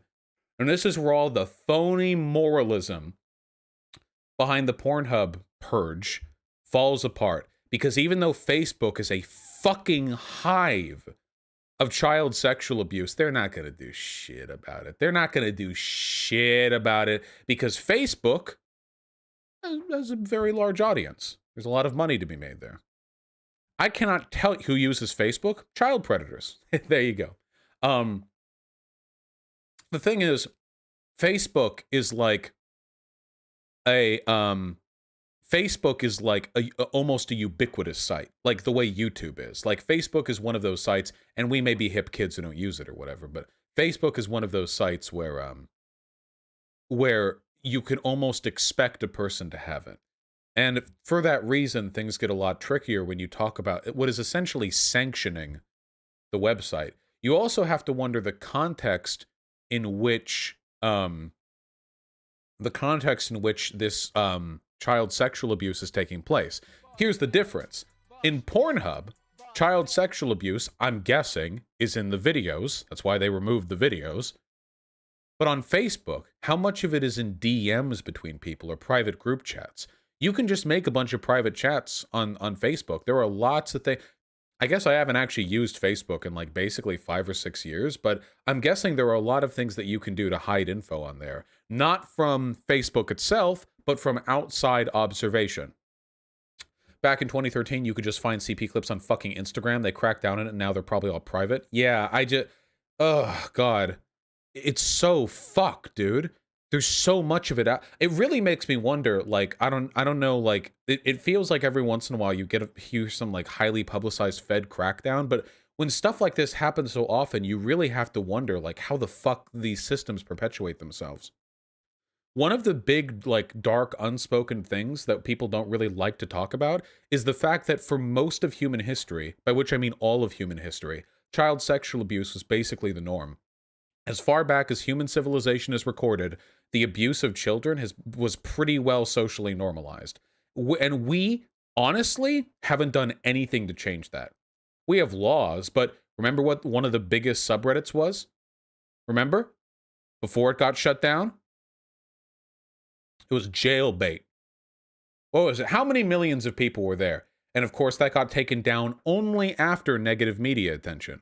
And there were people, they were trading CP, not jailbait bikini shots or whatever, but CP and DMs. Because what type of person would go on jailbait except the type of people to trade CP and DMs? What other audience is there? And that sub had like millions of people. It's a very, very big civilizational problem that we really are like dealing with in an incredibly insubstantial way. Sad stream today. If nothing else, I hope this gives some attention to the issue. Like honestly, there are two things that lead to the sexual abuse of children. Okay, there are two main components. Okay, it's the desire to dominate somebody weaker than you or to exploit somebody weaker than you, and it's the sexual fetishization of youth. Those are the two main things. There are other factors, there are other complicating factors, but those are the two main things. Those are the two main things. And there are a lot of ways that we normalize that. One of the biggest porn categories of legal adults is teen. and they get all the actresses that look as young as they can. Yeah. And fucking anime too. You see the fucking anime people. All the lolly shit that's normalized there. The problem is, like, at the end of the day, we're dealing with this, like, cultural tide, and we're poking at its fringes. The problem is, and this is my solution, you know, hot take, I really think we should just normalize being attracted to people your own age and just have that be that, you know? I don't know, a lot of ladies do this, I don't know. 30-year-old women tend to go for 30-year-old guys, but 30-year-old guys tend to be frothing at the mouth at fucking fresh out of high school girls. I'm speaking in generalities here, but these trends do happen. They do exist. Leonardo DiCaprio with his fucking the girlfriend every time. He never has a girlfriend above like 25 or something like that. Right? That was Leonardo DiCaprio. You know what I mean? You know, yeah, that was, right? That's who I'm... Yeah, okay, that's who I'm talking about. Yeah, the problem, like, we normalize this in so many ways. We have child beauty pageants. In America, in many states, it's still legal to marry adults, usually men, to underage people, usually girls. Republicans will defend that. In the state legislators, they'll defend that. Usually red states that do this. It's not just in America, all around the world. The sexual fetishization of, like, young girls, you know? And listen, there's nothing wrong with, like, youth. Okay, but when I think of like young person, like in a like young, like at their prime, I think of somebody in their mid-20s. That's when people are in their prime, right? I guess in their prime is subjective, but like when I think of like an athlete, you know, like a sports ball player, like 25 to like 30. I mean, it's different, sports are different, but like that's what I think of when I think of like youth or whatever. Men are prime 18 to 20. No, they're not. There is nothing. No human is at the age of 18 to 20 anything more than they will be at the age of 25 to 30, okay? Nothing. I feel like this also contributes to a lot of depression because people feel like they've peaked at like 19 or something. Chill the fuck out, okay? People are fine for a long while. And by the way, this all ties into incel bullshit too. When they talk about women hitting the wall at 30, here's my hot take. Sargon did this, by the way. You talk about women hitting the wall at 30, I'm going to assume you're a pedophile. I'm really, really, really, really sorry. But if you're unironically arguing that women stop being attractive at fucking 30, this is like an objectively stupid fucking point. You seriously think that like 30 is the fucking wall for, I mean, maybe if there is, well, I don't know, like maybe people like 50, 60, like I don't know, I wouldn't want to date like a 60-year-old or whatever. Or I don't know, maybe there's a really nice 60-year-old out there someday, I don't know. But like, if you're saying 30 is the fucking line, I don't know, dude. That's some weird shit to me. Yeah, mommy milkies, yeah, obviously. Isn't taste subjective? Taste is absolutely subjective. Some tastes we should probably not socially encourage, like the relentless fetishization of young women. Because let me tell you, folks, if you have popular porn categories called teen, and you're jerking off to girls who are 18 but look 14, you would probably be jerking off to children if you could find them legally. Like, let's be fucking real here, okay? If that's what you're looking for, you probably would, like, if it were legally available, you probably would be just jerking off to child porn. Maybe I'm coming down too hard on some of the people in chat, but some of this shit is really weird, guys. And the step-sibling shit. Whoa, hold on. Sometimes the sister just gets her head caught in the dryer machine when she's getting the clothes, okay? That's a realistic scenario. No, I'm not kidding. That's a stepsister thing. The joke that was from like a incest porn thing, was that one movie or were there multiple ones that were all like that? Where it was like they got caught in the dryer. How do you get caught in the dryer? Like, they're usually pretty big. Like, how do they even... I've never even thought about it, but dryer, like the opening to dryers are like huge. Don't think about it? Okay. We're rambling. Okay, listen, we're rambling. Can we skip to the point here? Can we please skip to the point here, okay? The point that I'm laboriously trying to... It's called stucked porn? Stucked porn? Okay. Thank you. Well, thank you for informing chat. The point that I'm laboriously trying to get to here is that, like, Oh, by the way, they fuck those 18-year-old actresses in states that is legal to train them. They just don't record until they're 18. Probably. I don't know. Okay. Okay. Wait. Watch, it gets worse, IMO, when they style their hair with pigtails and a short, tight skirt and everything, like the childish attire and everything. It's genuinely disgusting. Yeah, it's not my kink. Look, the point that I'm trying to get at here, okay, is that I guess I'm glad that Pornhub is only allowing verified submissions now, because that will cut down on the amount of abuse. I think that's good. That sucks for a lot of people, but I hope all the people who were legitimate adult performers who just weren't verified, I hope those people can get verified and they can go back to doing what they were doing before, as long as it's all above board, legal and ethical, fine. But man, that Facebook shit, like what do you do about something on that scale? 84 million instances of child sexual abuse material. The fact that it says 84 million instances of child sexual abuse material as opposed to just child sexual abuse makes me think that we're referring to like 84 million distinct instances of media, which is fucking revolting. Yeah, if we could just delete Facebook, that would of course be preferable. Hold on. There is human moderators who get PTSD from this. Oh, I saw this article, yeah, about the Facebook moderators who actually have like mental health breakdowns because of all the content they have to go through. I saw this, yeah. It's all of it. It's child porn, it's abuse, it's rape, it's like violence and all that. Yeah. I saw this. This was super fucked up. Or was there a video version of this? Did I remember reading this, or did I watch a video like this? I saw something that was describing this content, okay? I saw something that was describing this content. There was a video? Okay. Okay. Well, then I saw that video. That video is quite the watch.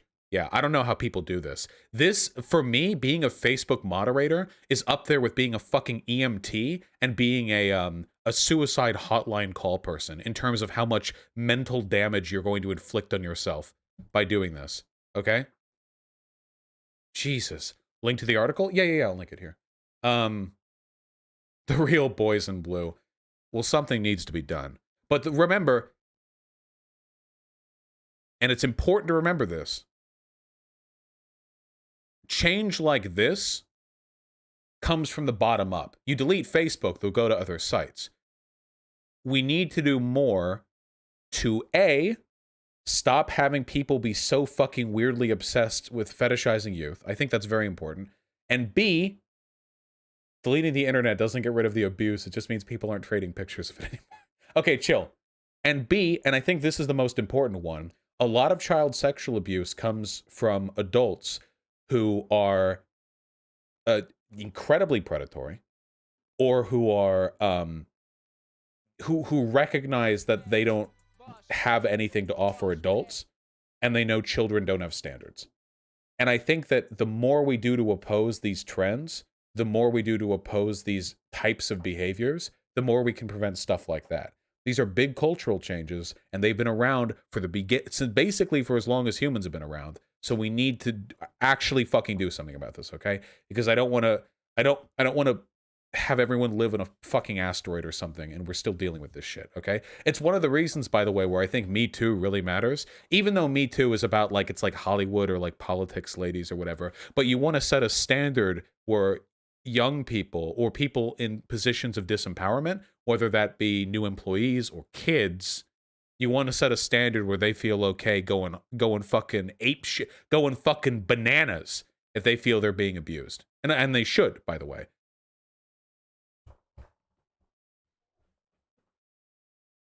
By going bananas, by the way, I mean like they defend themselves and they're active in their willingness to call out abusive behavior. Oh, the obsession with losing virginity. Oh yeah, also fetishizing virginal girls. We're getting into some like alt-right shit too, because in the alt-right, like 4chan or whatever, they talk about women who have already have sex the way you would talk about like a used fleshlight. So a lot of this does tie into misogyny, but like if you're okay, here's the hottest take yet, okay? If you are obsessed with the idea of fucking virgins, okay, then it's probably because you have fucking weak-ass fuck game. You give the weak strokes, okay? You suck, and you know you suck, So you want to fuck somebody who doesn't have any higher standards prior, okay? You don't want to come out of your shell to fuck somebody and you're fucking Stacy and you're going for some limp ass fucking 1/4 inch strokes, okay? And then Stacy's like filing her nails and you look up at her with tears in your eyes and you're like, "Is this enough?" And Stacy's like, "Oh, sorry. I was just thinking about when Tyrone went on me the other night." Like that's in their mind, that's what they think's going to happen if they don't go after girls who are already virgins. Yeah.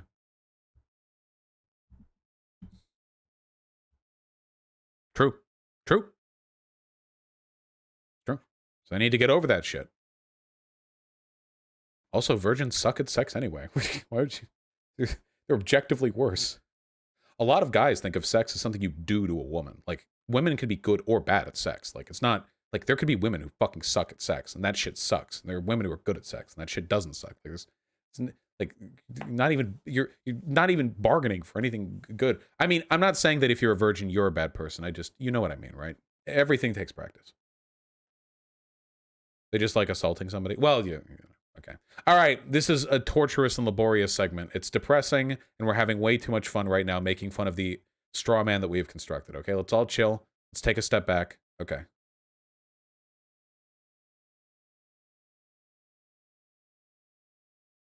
Okay. Fucking weirdos. Oh, God. It's so fucked up, though. 84 million instances of child sexual abuse material. Fucking hell. That's so much. All right. Who was the person who wanted to talk? Whoever was the person who wanted to talk about the Jimmy Dore thing, DM me on Facebook. Or not Facebook. Not Facebook. No. I read Facebook in chat. I don't know. Not Facebook. DM me on Discord. Do not DM me on Facebook. I hate Facebook so much that I pay my fucking content manager to exclusively run my Facebook page so I never have to touch it. It is I. All right, comma splice. Let's do it. Then we're reading donos. Can you watch a John Doyle video? No, we don't. We already watched a John Doyle video like the other day. It was boring. All right.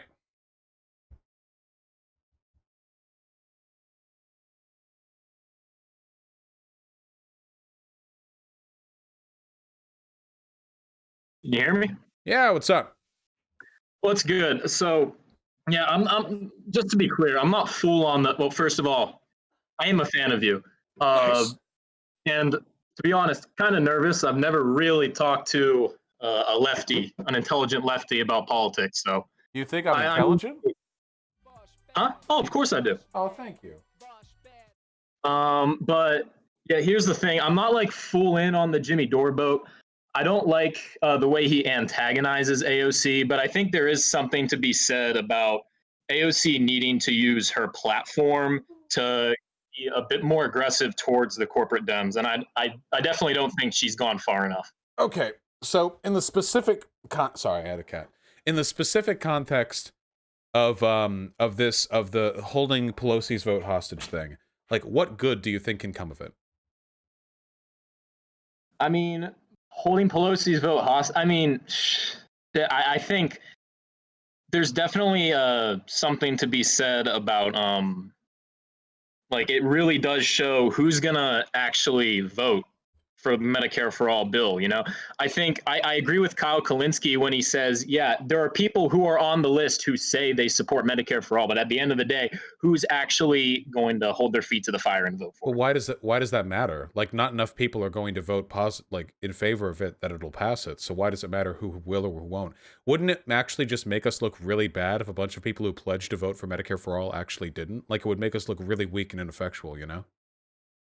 No, I think, no, that's the point. That the very few Congress people who do vote Medicare for All can then say, yeah, look at these people. They don't represent you.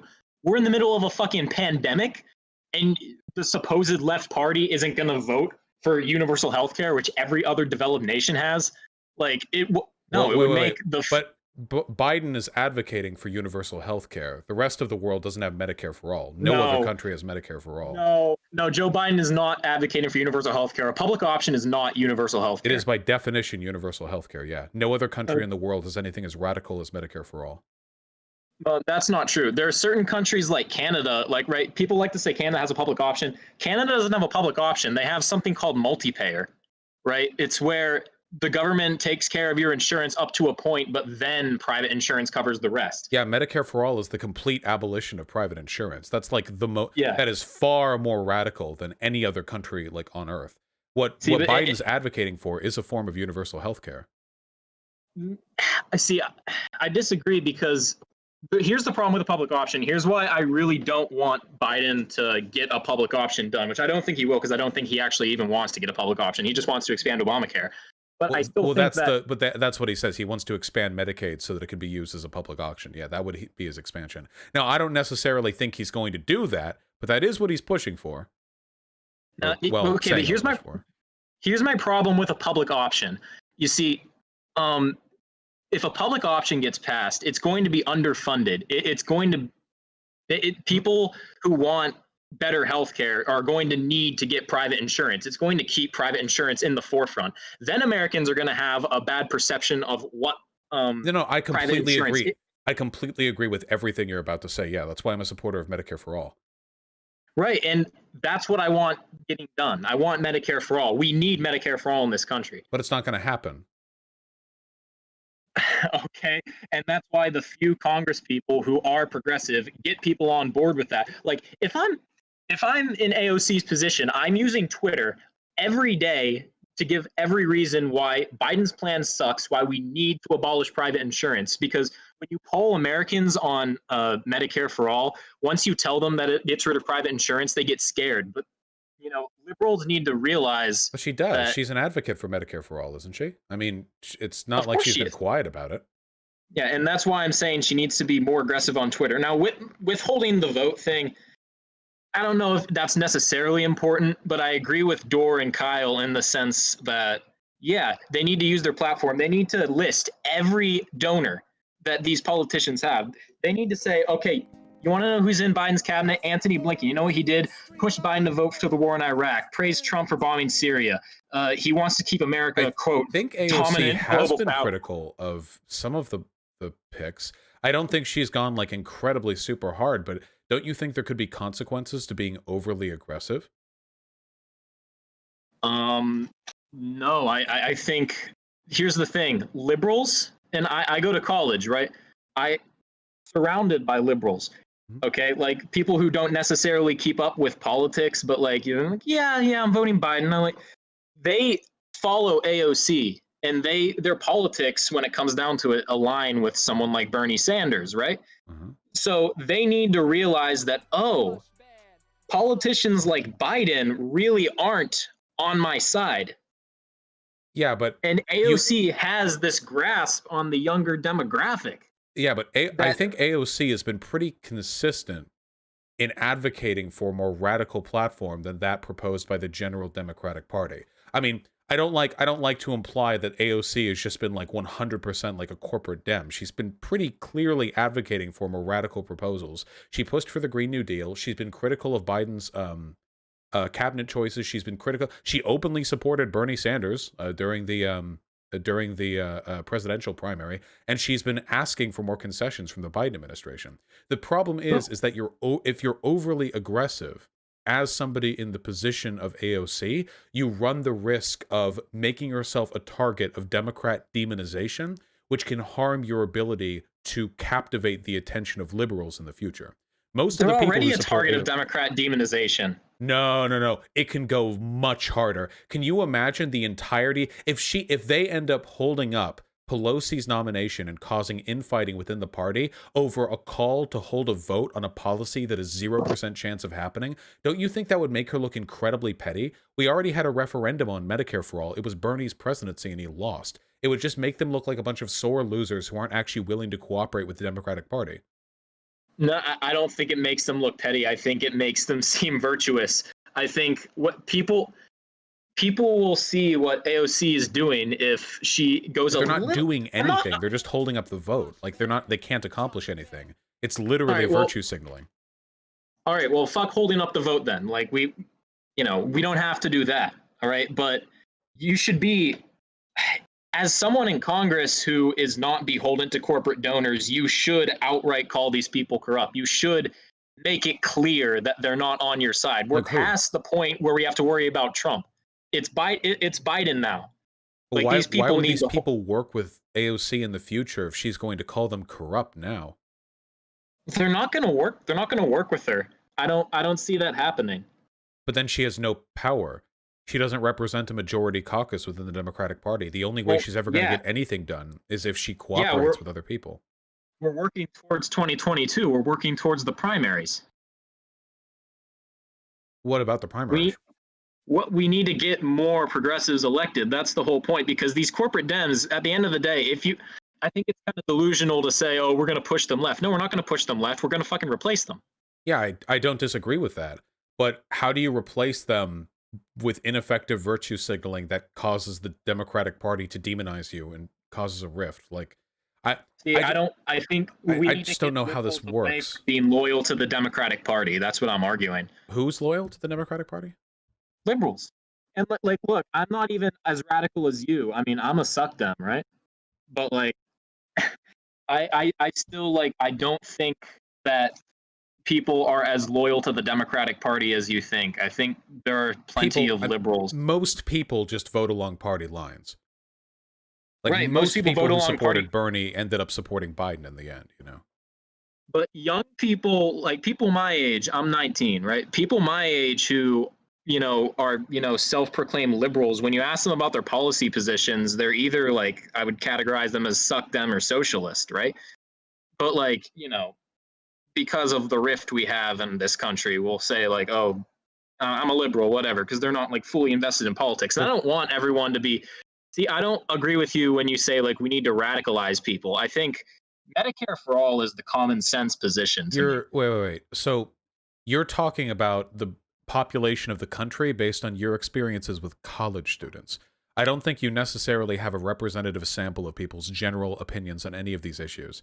The fact of the matter is that on the stream, most Americans are liberals, right? The vast majority of Americans are liberals, yeah, but not like soak dems or like hard socialists or anything like that.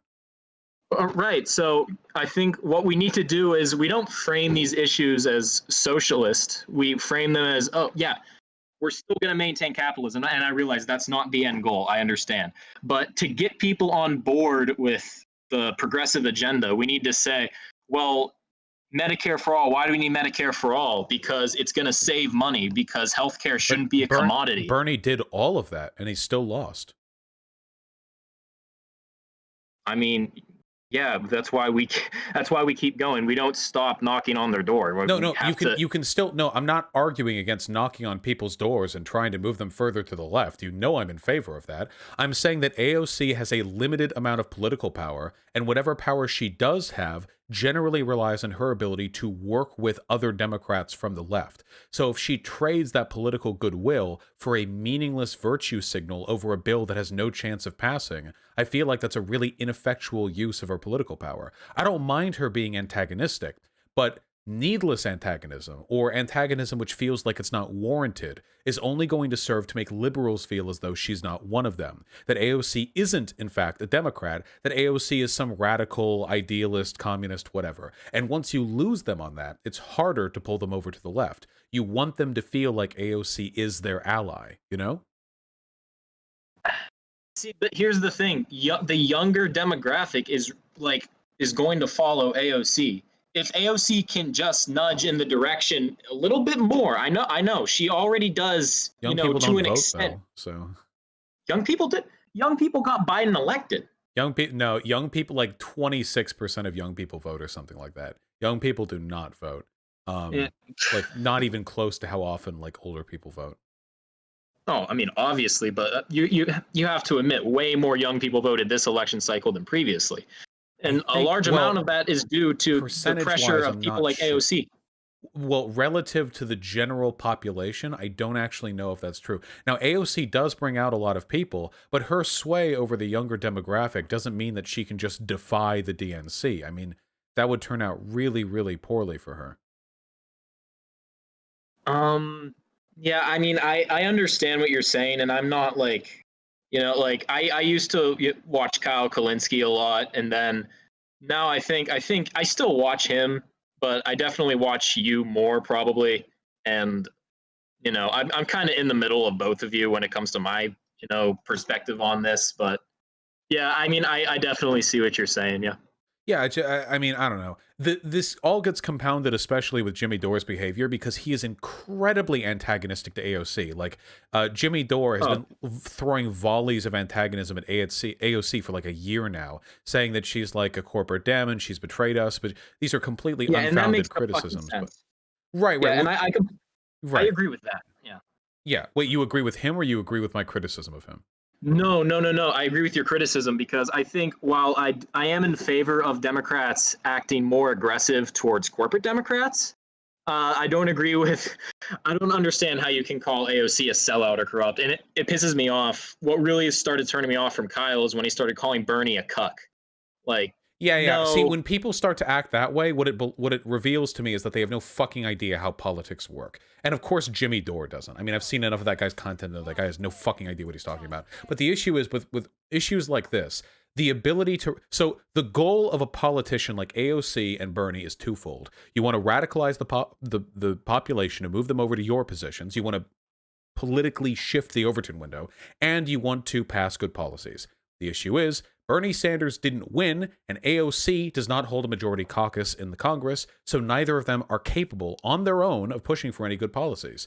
The only thing they can do on their own is move discourse. Bernie Sanders did that massively well. AOC does that pretty darn well, all things considered, in my opinion. And I think that her ability to do that would be compromised with overt antagonism to the DNC. I think her goal should be reaching out to the people and saying, you should expect more from your government, not her reaching out to the Democrats next to her and saying, you fucking corrupt pieces of shit, why won't you vote for Medicare for all, even though there was no chance of it passing through the Senate anyway.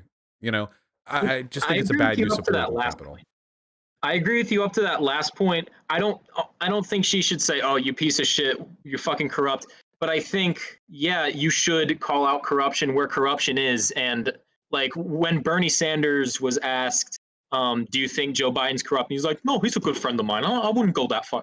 No, when you're asked that question, you say, yeah, he takes money from pharmaceutical industry, from the fossil fuel industry. Yeah, he's corrupt. He's a good friend of mine. You can still say he's a good friend of yours, whatever, but you can say, yeah, that's corruption. I don't know what you want me to call it. Anyone would work with her if if that's the approach she took, No one's working with her now. She does work with people. She does. She works with people right now. She has a generally okay reputation in the Democratic Party, in spite of the fact that she's publicly challenged Pelosi. I think that's a really narrow tightrope to walk. I think that's a testament to her political skill. I think she actually has a lot of good political instincts. I'm genuinely curious. Name a time when AOC has really got something done by working along the aisle with corporate Dems. Corporate Dems. Well, nothing really has happened now because nothing gets through the Senate. So she's only been a politician for as long as the Republicans have had the Senate. So if you're talking about in terms of actual bills passed, oh yeah, the HEROES Act. Wait, yeah, how much weed legalization? Well, that was going to pass anyway. Yeah, in terms of the actual effectiveness of her advocacy, Congress is pretty much deadlocked right now. I mean, if you yeah, we can take a look at her co-sponsor list if you want. Hold on. Yeah, sure. Sponsor list. I think she has a pretty strong hold on the Democratic base, at least a chunk of the Democratic base, and she needs to use that influence. I'm not on the Jimmy Dore wave. I don't think she's a sellout, but I think she does need to lean more into the she's schism. She's co-sponsored 526 bills, and 29 of which she's just sponsored directly. I mean, again, pretty much nothing's going to get done right now directly because of the congressional gridlock. So nothing's going to get fucking passed or anything like that. But I don't know, I feel like if she stigmatizes herself too aggressively, it could come back to bite us pretty severely.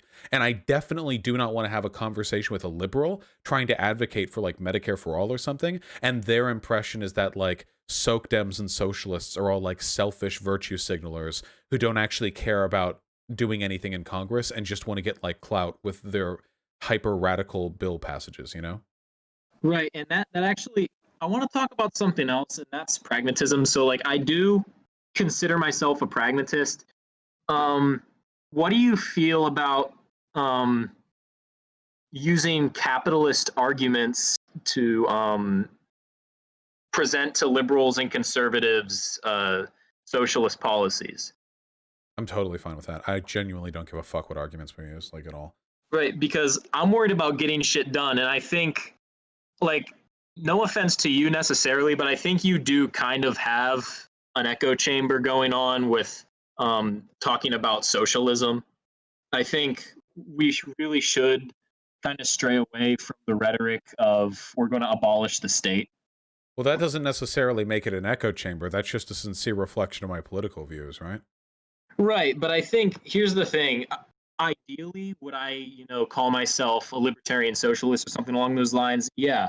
But if I call myself that, people just aren't going to hear the argument, Well, no, I don't disagree with that, but, like, I don't want to lie about what I believe in, I mean, I trust and that I think I'm a huge minority in this country. Most people aren't socialists, so I trust that the majority of people who are advocating for things I would agree with are smart enough to not call themselves like anarchists or Marxist-Leninists or whatever, I think there's a problem on the left with people kind of reaffirming each other's values, and we're talking about our ideal society instead of what we're actually going to do to get shit done. Well, okay, I'm not going to disagree with that. That's my argument against like 98% of the online left.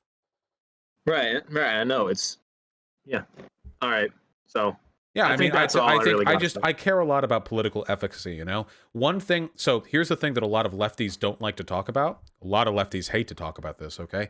They like to focus on these big sweeping wins for socialism, if you can call them wins. 1917 revolution, Mao, Ho Chi Minh, whatever. But what they ignore is that, like, for every, what you could argue is a successful, like, bid for lefties, are hundreds or even thousands of failures. Not all of them because they were crushed by the CIA, too. A lot of them just because of the incompetence and the disempowerment of the people who actually attempted it. All the workers' strikes and labor unions and acts of direct action and attempted revolutions that have failed. Political efficacy matters a lot, and I think that you miss that if you only focus on some hyper-materialist, determinist perspective of the world where the overthrow of capitalism is the inevitable conclusion of late-stage capitalism, and there's no room for failure, no room for, deviation from that. I agree with you. That's the reason why I make the arguments that I do about AOC and the like. Right, and yeah, I guess that's really all I got to talk about. Thank you. No problem. Thank you for coming on. I appreciate it. Yep, of course. All right. Peace be upon you. Bye-bye. Bye.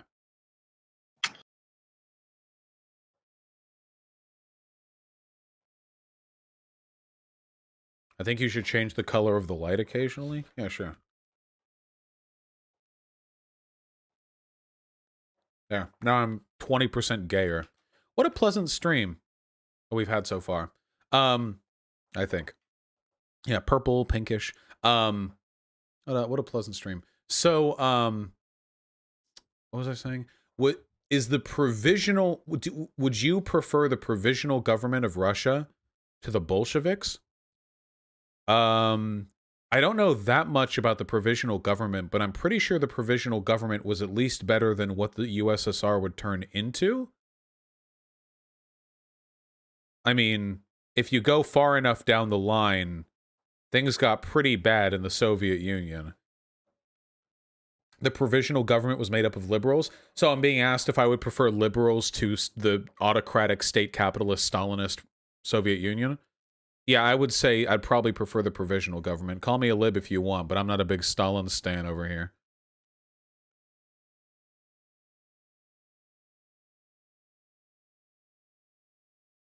Are you open to SOCDEM debates? No! We have to read donations! Chill! Chill out. This has been a really pleasant stream. I love you guys. I feel better now that I have a good light setup. Feel more handsome. Nolan Barham, thank you very much for the incredibly kind 20 bucks. Dude, I want to debate you on politics and comics, but like no one would watch that stream. I mean, 10,000 people sat here and watched me talk about anarchism with an Arca pack, so I don't know. But also, I'm not taking debates right now. I'm full enough as it is, my schedule. El Barrett, Elijah Sedke, and Coke Win, thank you very much all for the $5. I have not 100%ed Hades, actually. Oh, wait. I got all the achievements in Hades, but I haven't gotten the 32 Heat statue. Maybe I'll play it on stream sometime. What's my favorite weapon? Definitely Excalibur. Easily Excalibur. Nowhere to Fly To and JFBMU. Thank you both very much for the incredibly kind $10. Look up the New Jersey gym owner that refuses to mandate masks and is getting fined. His name is Ian Smith, and he killed a 19-year-old drunk driving. He went to jail, didn't learn anything. Yeah, wow, well, how crazy. Somebody who drunk drive and killed a teenager then later goes on to do another thing where they put people at risk for no fucking reason? That's amazing. And Nowhere to Fly To, thank you. I really appreciate that, comrade. You know, I try my best over here. I'm glad you enjoy. Nick Johnson and Sake Tsunuki, thank you both very much for the incredibly kind $10. I really appreciate that. Haha, true, Sake. Goddamn right. Never forget, people. What I really want to do on the 20th, after Biden gets inaugurated, is like light my shirt and hat on fire, the Biden merch, but I want to like do it in a spectacular way. I don't know what the state of Washington's laws are with regards to explosives, but I'll look into it, okay?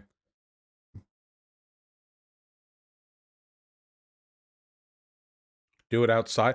Do it outside, really? Really? I was going to do it inside, you fucking idiot. Jesus Christ. Seth Stabe and Cole Brennan, thank you very much for the $5 both. Really appreciate that. Right-wing family thinks liberals hate Candace Owens because she's a successful black woman. Yeah. Damian Salt, Elena Fox, absurdism be like that. Thank you very much for the $5. I really appreciate that. Nope. YouTube chat will never be unionized. You will forever toil in wage labor. Fuck you. Eat my shit. Holic Master, Waffle Boy, Slug City, and Breakin' Chains. Thank you very much for the tier 1 subs. And Breakin' Chains, I appreciate your content, comrade. That is the content of your donation. Thank you. RJ MacDaddy, Meta Mnemonic. Thank you for the $5. I really appreciate that. You can pronounce it Vouch if you really want to, comrade. Mather, thanks the $2. Addison with the $7. Thank you very, very much. I don't plan on playing Cyberpunk 2077. It looks boring to me. I don't know. They don't even have Penis 3. Jordan James Music with the £10. Thank you very, very much. I'm glad to hear you enjoy the content, comrade, but I'll turn down the drink for now. No Penis 3. The feels. Deedsley, thanks the tier 2 sub. Flamo and CRM38, thank you for the tier 1 subs. Really appreciate that. Joshua Soviaball and Nolan Bias, thank you very much for the incredibly kind $5. I really appreciate that. Yeah, you went up and voted for radical liberal Raphael Warnock today. That is fucking based and pog-pilled, my friend. Based and pog-pilled. I'm happy to hear that. Well, for those of you who do enjoy Cyberpunk, I'm glad that you are. You know, I'm not, just because I'm not interested doesn't mean you have to not be. Chill.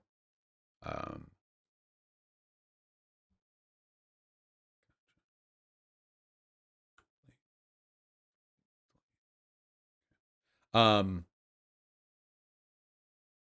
I share a fear with all of you? I haven't been able to stream that much in the past month because of my throat. And the subs and the views have been down lately. I don't know what to do, guys. I feel like the channel might be dead. I might have to hang up my hat. I don't know. It's all over, people. We're at 300K. We've peaked. I'm kidding, of course. YouTube algorithms, they go up and down and up and down. You go down and up. That's how it works. Yeah, it's the end of the election cycle. I do love seeing those sub numbers, though. Yeesh. Kenneth Fox, Ziggy Zag, and Deedsley, thank you very much for the incredibly kind $5. Red Ice TV Vampire Girl probably likes the big black D on the down low. Well, you know, one of the big reasons black people were so despised, and still are today, black men, is because of their perceived sexual virility. You know, a lot of white guys are afraid their wives' pussy holes were going to get fucking voided by big fat black cocks. Now, in reality, black and white men both have basically the same penis size on average. But, you know.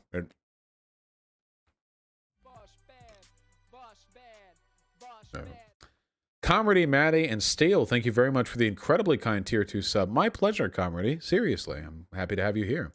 And saw you back in DGG, Vosh Bridge construction arc. People make so much out of this. Holy shit. I've been in DGG, in Destiny's chat, for a literal decade. I find it fun. I'm there when I play video games. I don't give a fuck about what my relationship is with Destiny. I just like being in there. I like the frogs, okay? Plus, there are people in that chat who I've known for like a decade, too. Like, you know. In all likelihood, what's going to happen is I'll continue to be there from time to time while playing games. And then the next time Destiny and I talk, I'll get banned again because we'll probably end up shouting at each other. That's the cycle. Spinosaurus, the proud socialist, Aegypticus, thank you very much for the incredibly kind $10. Yeah, I wonder if JLP, I think maybe he was like a little flattered when I said that I was into guys and that I thought that he was hot pickings, you know, maybe, possibly. Noble Lord Yeti and Doom Cheeks, thank you for the tier 1 subs, comrade. Tim Park with the tier 3 sub, thank you very, very much. I really appreciate that, comrade. If progressives withhold their vote for Pelosi, a Republican will become speaker. No. So we looked into that. Apparently, that's not what's going to happen. Because Democrats control the majority, even if they didn't vote for Pelosi, they would vote. There would be another Dem. Because you need a majority in the House. Oh my God, Mixed Tech. Well, we'll get to you in a sec, comrade. You fucking, you people, you wacky.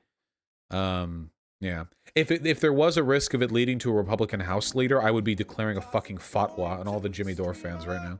Nolan Bias with the 2 $5 donations. Thank you very, very much. We'll reopen the Discord soon. We close it occasionally when we're warned of raids or whatever. We just try to keep it as clean as we can.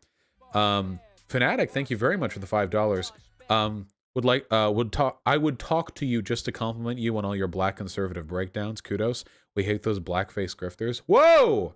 That was the donation word, not mine. But thank you. Arvid Person, thank you for the 109 Swedish kronar. I really, really appreciate that. Yeah, the conservative victimhood bias is really fucking pathetic. Sam Moody, thank you for the 14 Canadian. Will I upload this segment as a video or do I have to scour the playlist? I don't know what segment you're referring to, but it's probably going to be a video.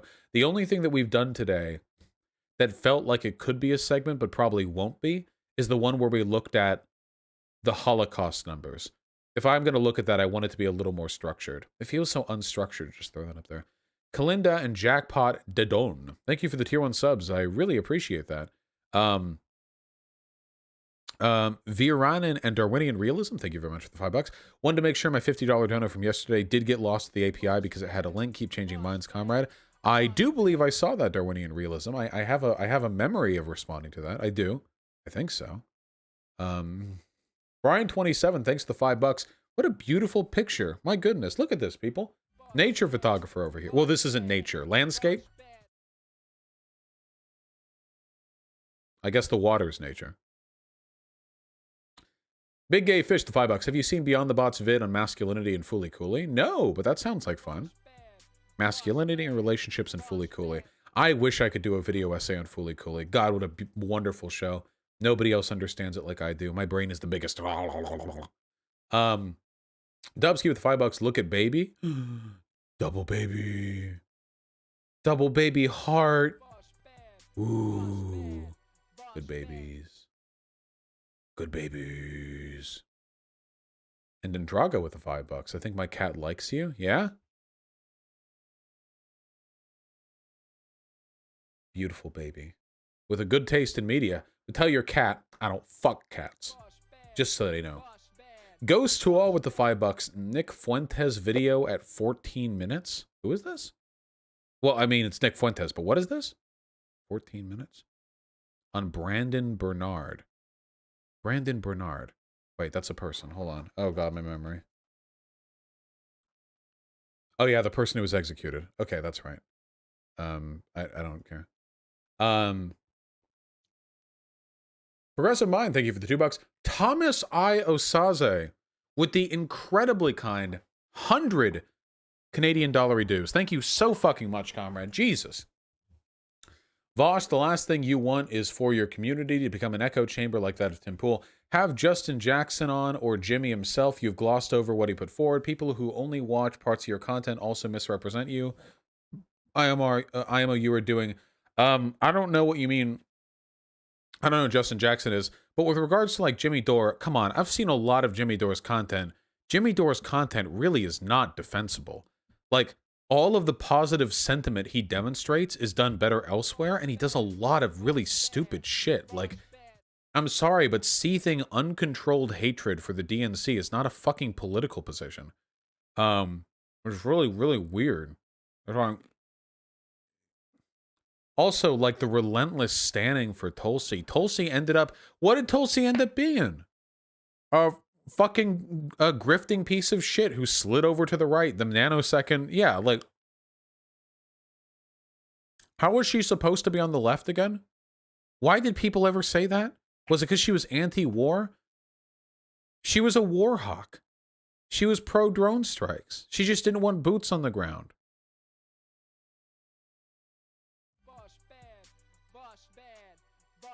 Yeah, supported Assad, supported Modi. Yeah, I don't know. Dude, how fucked is it that, like, I feel like there are lefties who support people who are, like, unironically, like, foreign ops. I don't, like, bad foreign ops, not like socialist countries or whatever. Fucking Modi? I don't know, dude. But I guess leftists defend Assad, so... Yeah, as a general rule, if you or somebody you support is defended frequently on Russia Today, I probably don't trust you. Josephu Gigachadu. That's, again, the name, not me. With the 1690, thank you very, very much, comrade. Vosh talking about mindfulness reminded me that doing customer support for British cunts has literally turned me into a chain-smoking zombie, and it pisses me off. The more you interact with British people, the more of your soul you lose. This is a well-known, well-described historical fact.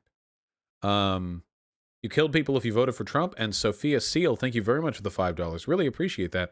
Vosh having to learn something for a change. I learn stuff all the time. Fuck you. Suck my dick. Anyway, Thomas Iosaze, thank you very much for the 100 Canadian. I really do appreciate it. I'm not trying to be antagonistic. Tyler Cross, thank you very much for the incredibly kind $3. Yep. Depression is a tough battle, my friend. Tyler Cross, thank you for the tier 1 sub as well. Rain Warrior with the $10. Love the history theory with Zoe. Hope to see more in the future. Yeah, we'll see. I don't think we made an enemy of Zoe today, so that's nice at least. My bake-off obsession right now. Yeah. Caponos, thank you very much for the tier 2 sub. What up to you? I hate Trump Tart, the tier 2 sub. Thank you. Big Eye Boy and Brian27, thank you very much for the tier 1 subs. Appreciate that from both of you. Radical Reviewer, my dude, my favorite dog, with the $20. The guy with the big beard, you know who, said you've been good this year, so get something special. Keep up the good work, comrade. Aw, I am so bad at giving gifts. Man, if I was better at giving gifts, I would give such cool presents to all my YouTube friends. But I suck at it, so thank you, man. I really appreciate that. Thank you. I hope things have been going well for you and your dog, or your human, I guess. It's because you're the dog. That's how it works. Brick Nose, Chavaler, and Stephen Levine, thank you very much for the $5. I really appreciate that. Thank you for the offer, Stephen. I'll keep that in mind. I wish Kyle K and Vosh should debate the best tactics for the AOC Medicare for All strategy. Like, it doesn't really matter, because you guys have to understand, Medicare for All isn't getting passed in this country right now. We lost. Like, it's not happening. Anybody whose strategy is oriented around, like, an opportunity to get Medicare for All passed, it's, like, not happening. It can't happen. It's not going to happen. We'll be lucky to get a public option passed. I don't even think that's going to happen, personally. Speedy Boy 001 with the incredibly kind tier 4 sub. Thank you so fucking much, comrade. Hey, Vosh, love your stuff. Honestly, think you saved me from going down the alt-right pipeline, so I can't thank you enough. Thank you, comrade. Really appreciate that. I'm happy to be your retarding force. By which I mean I helped slow your descent into the alt-right pipeline. What did you think I meant? Come on. Tabby Egg and Sake Tanuki. 2 Sake Tanuki donations. Thank you both. Thank you very much for the $10 donations. I really appreciate that. Are you ready to survive the Xenu invasion? That's an OT7 level argument. Must be nice for Tom to be able to hide his homosexuality with crazy. Would you support large-scale education summer programs to help undo the damage done by the UDC in the textbooks, perhaps in tent-related format? Sake, you're on too many fucking levels of irony. I don't know what the fuck you mean. Large-scale education summer programs to help undo the damage done by UDC in the textbooks in tent-related format. What does that mean? Tent-related? Sake Tanuki. Whatever higher life form, whatever strata you exist on, okay? There are too many levels of irony for me to parse the contents of these messages. I love your donation. Thank you. I love you, comrade, okay? No fucking idea what you're talking about. It's a re-education camp joke? Yeah, but I don't understand the context of the joke. I don't know the underlying meaning. Yeah, it's Sora. It's Sake is Soros trying to like covertly give me instructions. I see how it is. Somnio Static with the incredibly kind 25 bucks. Thank you very much. And just a YouTube link. The fuck is this? This just in. Somnio Static's penis. True.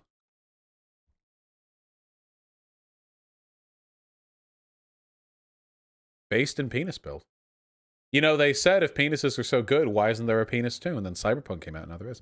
Michael with the $5. Bosch made a meme video about you. Can you check it out 1 minute long? Oh, shit. But as there's a ton of people already in the chat because we are joined today by some lunatic serial killer Vouch.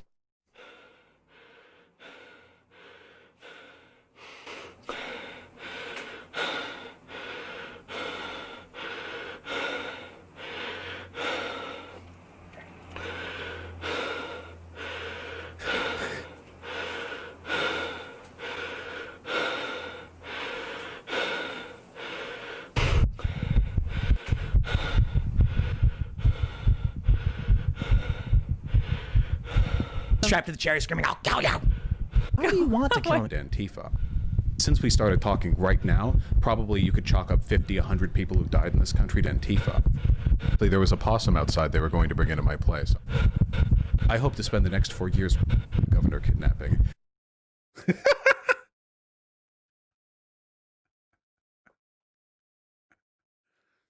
I'm going to assume you recorded all the heavy breathing yourself. That's some good shit. That's a good meme. That's a thumbs up right there. From Vosh Highlights. Damn, dude. Damn, they put out a video 1 hour ago. Wait! What the fuck? You put out a video an hour ago from content from this stream. All right, people. I've got good news. This is me 1 light color ago. I haven't uploaded this yet. Kaitlyn Bennett is on the... It literally doesn't matter. I can't. I officially denounced... You get your bread, comrade. Yoink! Yeah, the Hassan Clippers. It's happening. Oh, God.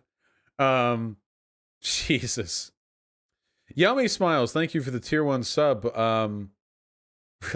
Gotcha. I'm really happy to hear that, Yummy Smiles. That's really awesome. Meme Linky, just look up Vosh highlights on YouTube. I already closed everything. Sake Tanuki with the 20 bucks. Vosh, Biden's not advocating for universal healthcare. He's not covering Andromeda, ergo not universal. Checkmate, anarchist. Yeah, why is it not called like national health? I don't know. Planetary healthcare. One of these days, people. One of these fucking days. No, the Tim Pool one? The Tim Pool one was from that. It was from Vosh Highlights. It was from the same channel. It was a pretty fucking good meme, too. Thank you, Sake. Raptors 88, $10. Thank you very, very much. The Guardian has an article detailing massive advantages Republicans gained off down-ballot races, and I'm lost to how we can combat this going forward. Yeah, it's pretty rough. Let's not think about that right now. Casper Christiansen with the incredibly kind $2. Thank you. Dan with the $3. Thank you very, very much. Yeah, they are barely moderated. Quem98 with the 2 Canadian. What's your take on Utah Phillips on anarchy? I'm afraid I'm not familiar with any takes from Utah Phillips, so I can't really say. Arvid Pearson, thank you very much for the 59 kronar. Glorifying virginity is only about stroking their no-present ego. It's all about asserting power. Yeah, one other thing that I have to say, I think this is unironically good, though, with Pornhub, with the ban, is that, look, amateur porn can be pretty nice. 98% of it's trash. Some of it's fine. Like, you know, that's how everything is, I guess. But with what they're doing now, at least now, because with the info that you've been provided, like, if you're on X videos or something and you're just jerking into amateur porn, like, you don't know, like, if the video that you're watching is above board, you know what I mean? Like, what if you're jerking it to amateur porn? You have no fucking idea if what you're looking at is like child abuse. You have no fucking idea. So getting rid of that fear with like stricter moderation, I think, should make all of us feel better. Except for the prior proprietors of the jailbait subreddit, who I imagine are devastated now that there's no more ambiguity. The fuckers. Perky Peer, Spodamine, and It's Alex. Thank you very much for the tier 1 subs. I really appreciate that. Please put this $5 towards weed. Maybe I will, comrade. Maybe I will. Except we bought weed just the other day, so it's going to have to wait a little while. White's Right, Matt Saint, and Darth Vegan. Thank you very much for the $2 all. I've not seen Church Militant on YouTube, and thank you, Whites. I really appreciate that. Vote for legal weed. Thanks for the very kind 420. I'm pro-trans, but what's your stance on bathrooms? If the standard's just whatever gender you say you are, what's to stop perverts from abusing that? Well, sexual assault's already against the law, right? I mean, if you go into a lady's bathroom, whether you're a woman who's cis, a woman who's trans, or a guy who's faking to be trans, like, if you do any sexual assault after that, then it's all on that. But, like, the thing is, like, right now, in states where you go to where you have to go to bathrooms based on your birth sex, you know, you have like big beefy trans guys in the same room as your 8-year-old daughters, and you'll have like dressed to the 9 trans girls in fucking skirts and high heels at the urinal next to guys. Like, so they're no matter what, there's going to be some perceived incongruity, but it seems like you can alleviate a massive amount of potential harm if you just let people use whatever restroom you want. There just isn't much like recorded data. There isn't like any indication that like people are faking being trans to go in girls' bathrooms or whatever. You know? Safety Skull and Sake Tanuki, thank you both very much for the incredibly kind 10 bucks. Yeah, I agree. Safety Skull, I really do like the lights. I still want to improve on their position a little bit. Maybe get covers for them so they're not as blinding on the actual light like themselves, but I do think they're a big improvement. Would you support AOC openly saying I won't vote for Pelosi because she's lost over 1,000 seats for Democrats over the past 3 decades and we need a change? I don't know how you would quantify that exactly, but that does seem like it would get AOC in a lot of trouble. I don't know. We'll have to see. 18 Reviewer, Butt Chungus, great name, and WBBCCTV, thank you very much for the incredibly kind $5. So noted, WBBCCTV. Really appreciate that. Dore and Kalinsky misrepresent polling data for government-run healthcare as Medicare for all. They think government-run healthcare means Medicare for all in polling questions. Yeah, there's a lot of confusion there. We need to do a stream on that. What lefties miss is that Biden's agenda polls better than Bernie's. Yeah, it does. A public option is also a lot easier to implement. I'm in favor of Medicare for all, but we gotta know, like, we gotta know these facts. Juggulator, Anarcho-Bidenist, Fanatic215, and Dilly, thank you very much for the incredibly kind $5. I'm black, good brother. It's not racist if I say it. Gotcha, comrade. All good. Of course, you made me say it, but, you know. Recently started a socialist club in my Milken High School. Since you went to Beverly Hills High, would you give some advice on stream? Let me know if that'd be possible. Wait, what do you mean Milken High School? Wait, is that like in my district? Hold on. Milken High School. Private Jewish school in Los Angeles. Private school. You motherfuckers. Private Jewish school.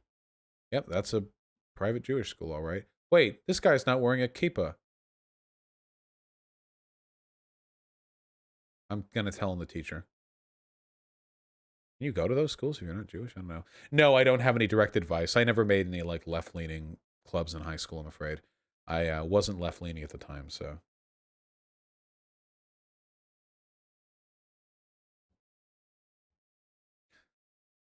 Chill. Death from Above, Madeline Gibson, and Anarcho-Bidenist. Thank you very much for the $5. Really, really appreciate that. I'm curious what you think America should do with regards to Taiwan. I mean, there's not much we can really do, right? Like, we can't really...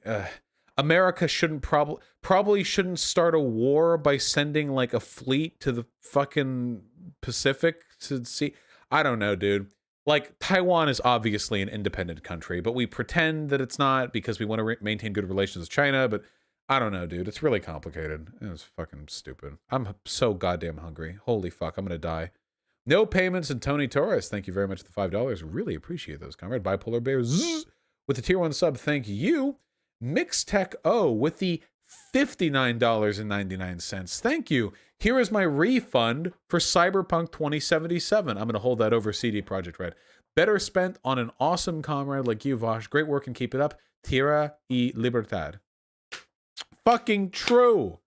Also, look at all these colored lights behind me. I am Cyberpunk. Look. Whoa. Come on. Whoa. Come on. Whoa. Oh, yeah. Whoa. I am Cyberpunk. Thank you, Mixtech. I really do appreciate the donation. It's very, very kind of you. Sorry you didn't like Cyberpunk that much. I'm so hungry. Cadser and Hollow Raikuku, thank you very much for the $5. Finished Yu Yu Hakusho. Whoa! No Yu Yu Hakusho spoilers. I might actually watch that soon. I want an anime essay on why you chose Kanti as your inspiration for your avatar. If you don't want to affect the Vosh channel, maybe a second channel. It was a fairly spurious decision, but I can defend it if I need to. I do like Kanti. Jarvis, thank you very much for the $2.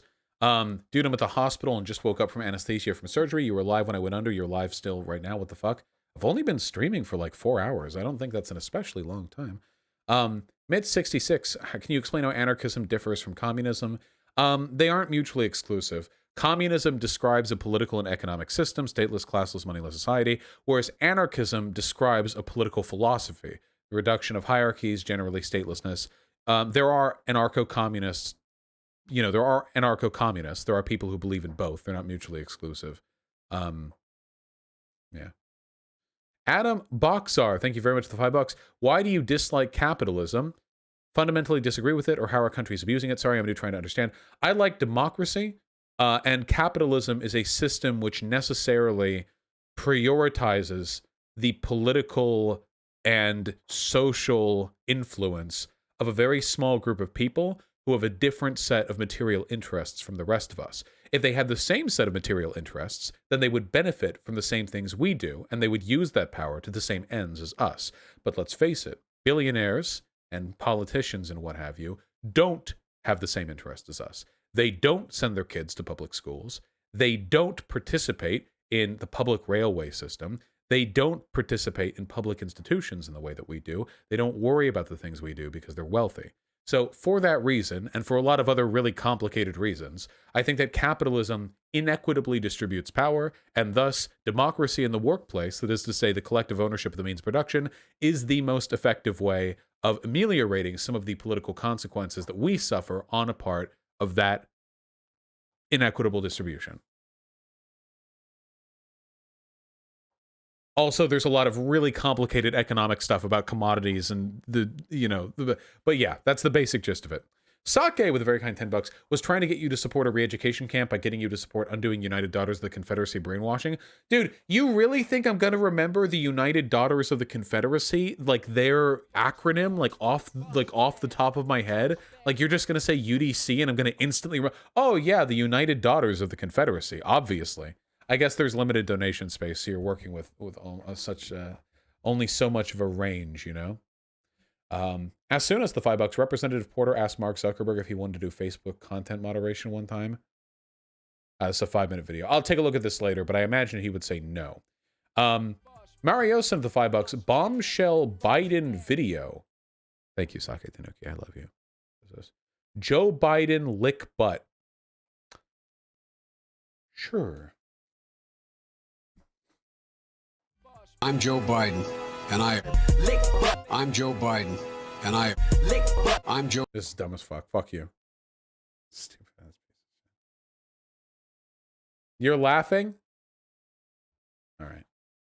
Dango Bangle with the incredibly kind $15. How do we fix the Boy Scouts of America, considering its god-awful history of child sexual abuse, abuse, and so on, not to mention the right-leaning? I think those things are related. Because generally speaking, I think child abuse takes place in the context of traditionalist institutions. Usually, like, there are so many things that go into that. The fetishization of female youth and weakness, the belief that, like, in taking advantage of or dominating your sexual partner, the belief that, like, you shouldn't cry or complain when, like, adults treat you poorly. Like, there's a lot of weird stuff that goes into that. I don't know. I mean, the Boy Scouts probably just need to be headed by more responsible people. There's nothing inherently wrong with the Boy Scouts or with the Girl Scouts or any organization like that. I think it's cool if the, like, kids' activities can be done or whatever, but gotta be done good. I went on an Eagle Scout trip once with a friend. I wasn't an Eagle Scout. You did, Radical Reviewer. I love you. I told you that I love you, and Merry Christmas. Happy holiday seasons. That's what I said. Atomic Crow and Lil Himawari, thank you very much for the incredibly kind $5. Himawari, I can't promise any interviews. I'm very backed up in appointments right now, but I'm trying to work through them as quick as I can. We got 2 done today and yesterday. Vosh, while there are forms of anarchism that are communistic, there are also forms of Marxism that can be described as libertarian, such as council communism. Yeah. And there are, of course, more authoritarian interpretations of communism, though I would struggle to defend those. Darth Infernite, thank you very much for the $5. First time commenting in your chat, been lurking for a year. Just want to say thank you, Contra and H-Bomber Guy, for saving me from the alt-right. Fuck yeah. Or thank you, Contra and H-Bomber Guy. Yeah, absolutely, comrade. Happy to have you here. That's fucking rad. Thank you for commenting, comrade.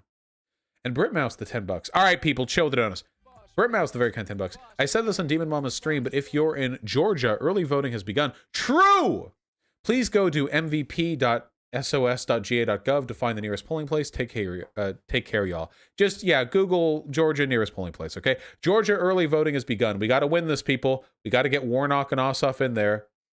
I'm going to get real mad at all of you. Corn Paper with a very kind $6. You've said Australianism is a disease and was wondering why you don't like Australia. Also, I used to be a tanky till I watched you. Okay, guys. Are you ready for my hot take here?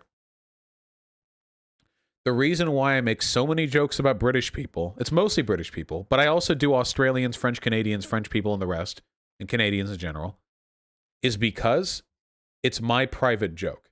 The myth of the white nationalist is that all white majority nations share a determinist cultural and social and historical bond that overrides all else, and that we are united together against the brown tide. But I want to remind everyone that historically, Europeans were racist as fuck against each other, or ethnically biased, or whatever. And I think it's very, very, very funny to reiterate that over and over and over again by being as partisan as possible with other Europeans or Australians, Canadians, as is the case. I think it is very funny. I think it should be considered light ribbing. I don't think anyone here actually is biased against these groups, but it is very funny for me because then when the Nazis come in, they argue and they're like, oh yeah, white Europe. And then I get to point out, like, dude, French and Europeans were making like racist memes about each other for 500 years. Like the fucking Franks and the Saxons thought that the other were subhuman. Like there is not like this shared white cultural lineage that, yeah, they still do. Yeah. The only group that I'm unironically hateful towards the French Canadians. Okay. Lucas Exemplar with a very kind $5. Australia at least has Del Toro Quest by Emily Rhoda and the Bitey of Brackenwood movies by Adam Phillips. I have no idea what those are. I know that Gallipoli was a good movie. I went to Australia when I was like 13 years old. I had a lot of fun there. It's a good time. Yeah, Romans thought everyone who wasn't Roman was inferior. Yeah. All right. I love you all very, very much. You're all beautiful people. Beautiful people. Oh, such amazing people. Except I just got another donation. My life is so hard. C. Odie with the incredibly kind $10. Thank you. Vosh, I work in law enforcement and consider myself a libertarian socialist. Am I an idiot for doing this, or do we need peeps like that in police? Look, the police are going to get staffed no matter what, okay? When the time comes, I would rather look at the ranks of police and know there are comrades amidst them than know for a fact that every single one of them hates us, okay? Just keep that in mind, and don't be ashamed of what you do. The lefties are going to hate you no matter what you do, so develop a strong internal guard. And Lucas Exemplar with a very kind $5. And Denmark and Sweden. In fact, our countries have had the most wars with one another compared to any other two countries, but they were all short. Well, your countries are so small, so the wars can only last for so long. America is the size of like all of Europe, kind of almost. All right. Thank you, Lesbian Bailiff, for tier 1 sub. I love you very, very much. You're all beautiful people, gorgeous. I love you, and I'll talk to you all soon, okay? Take care.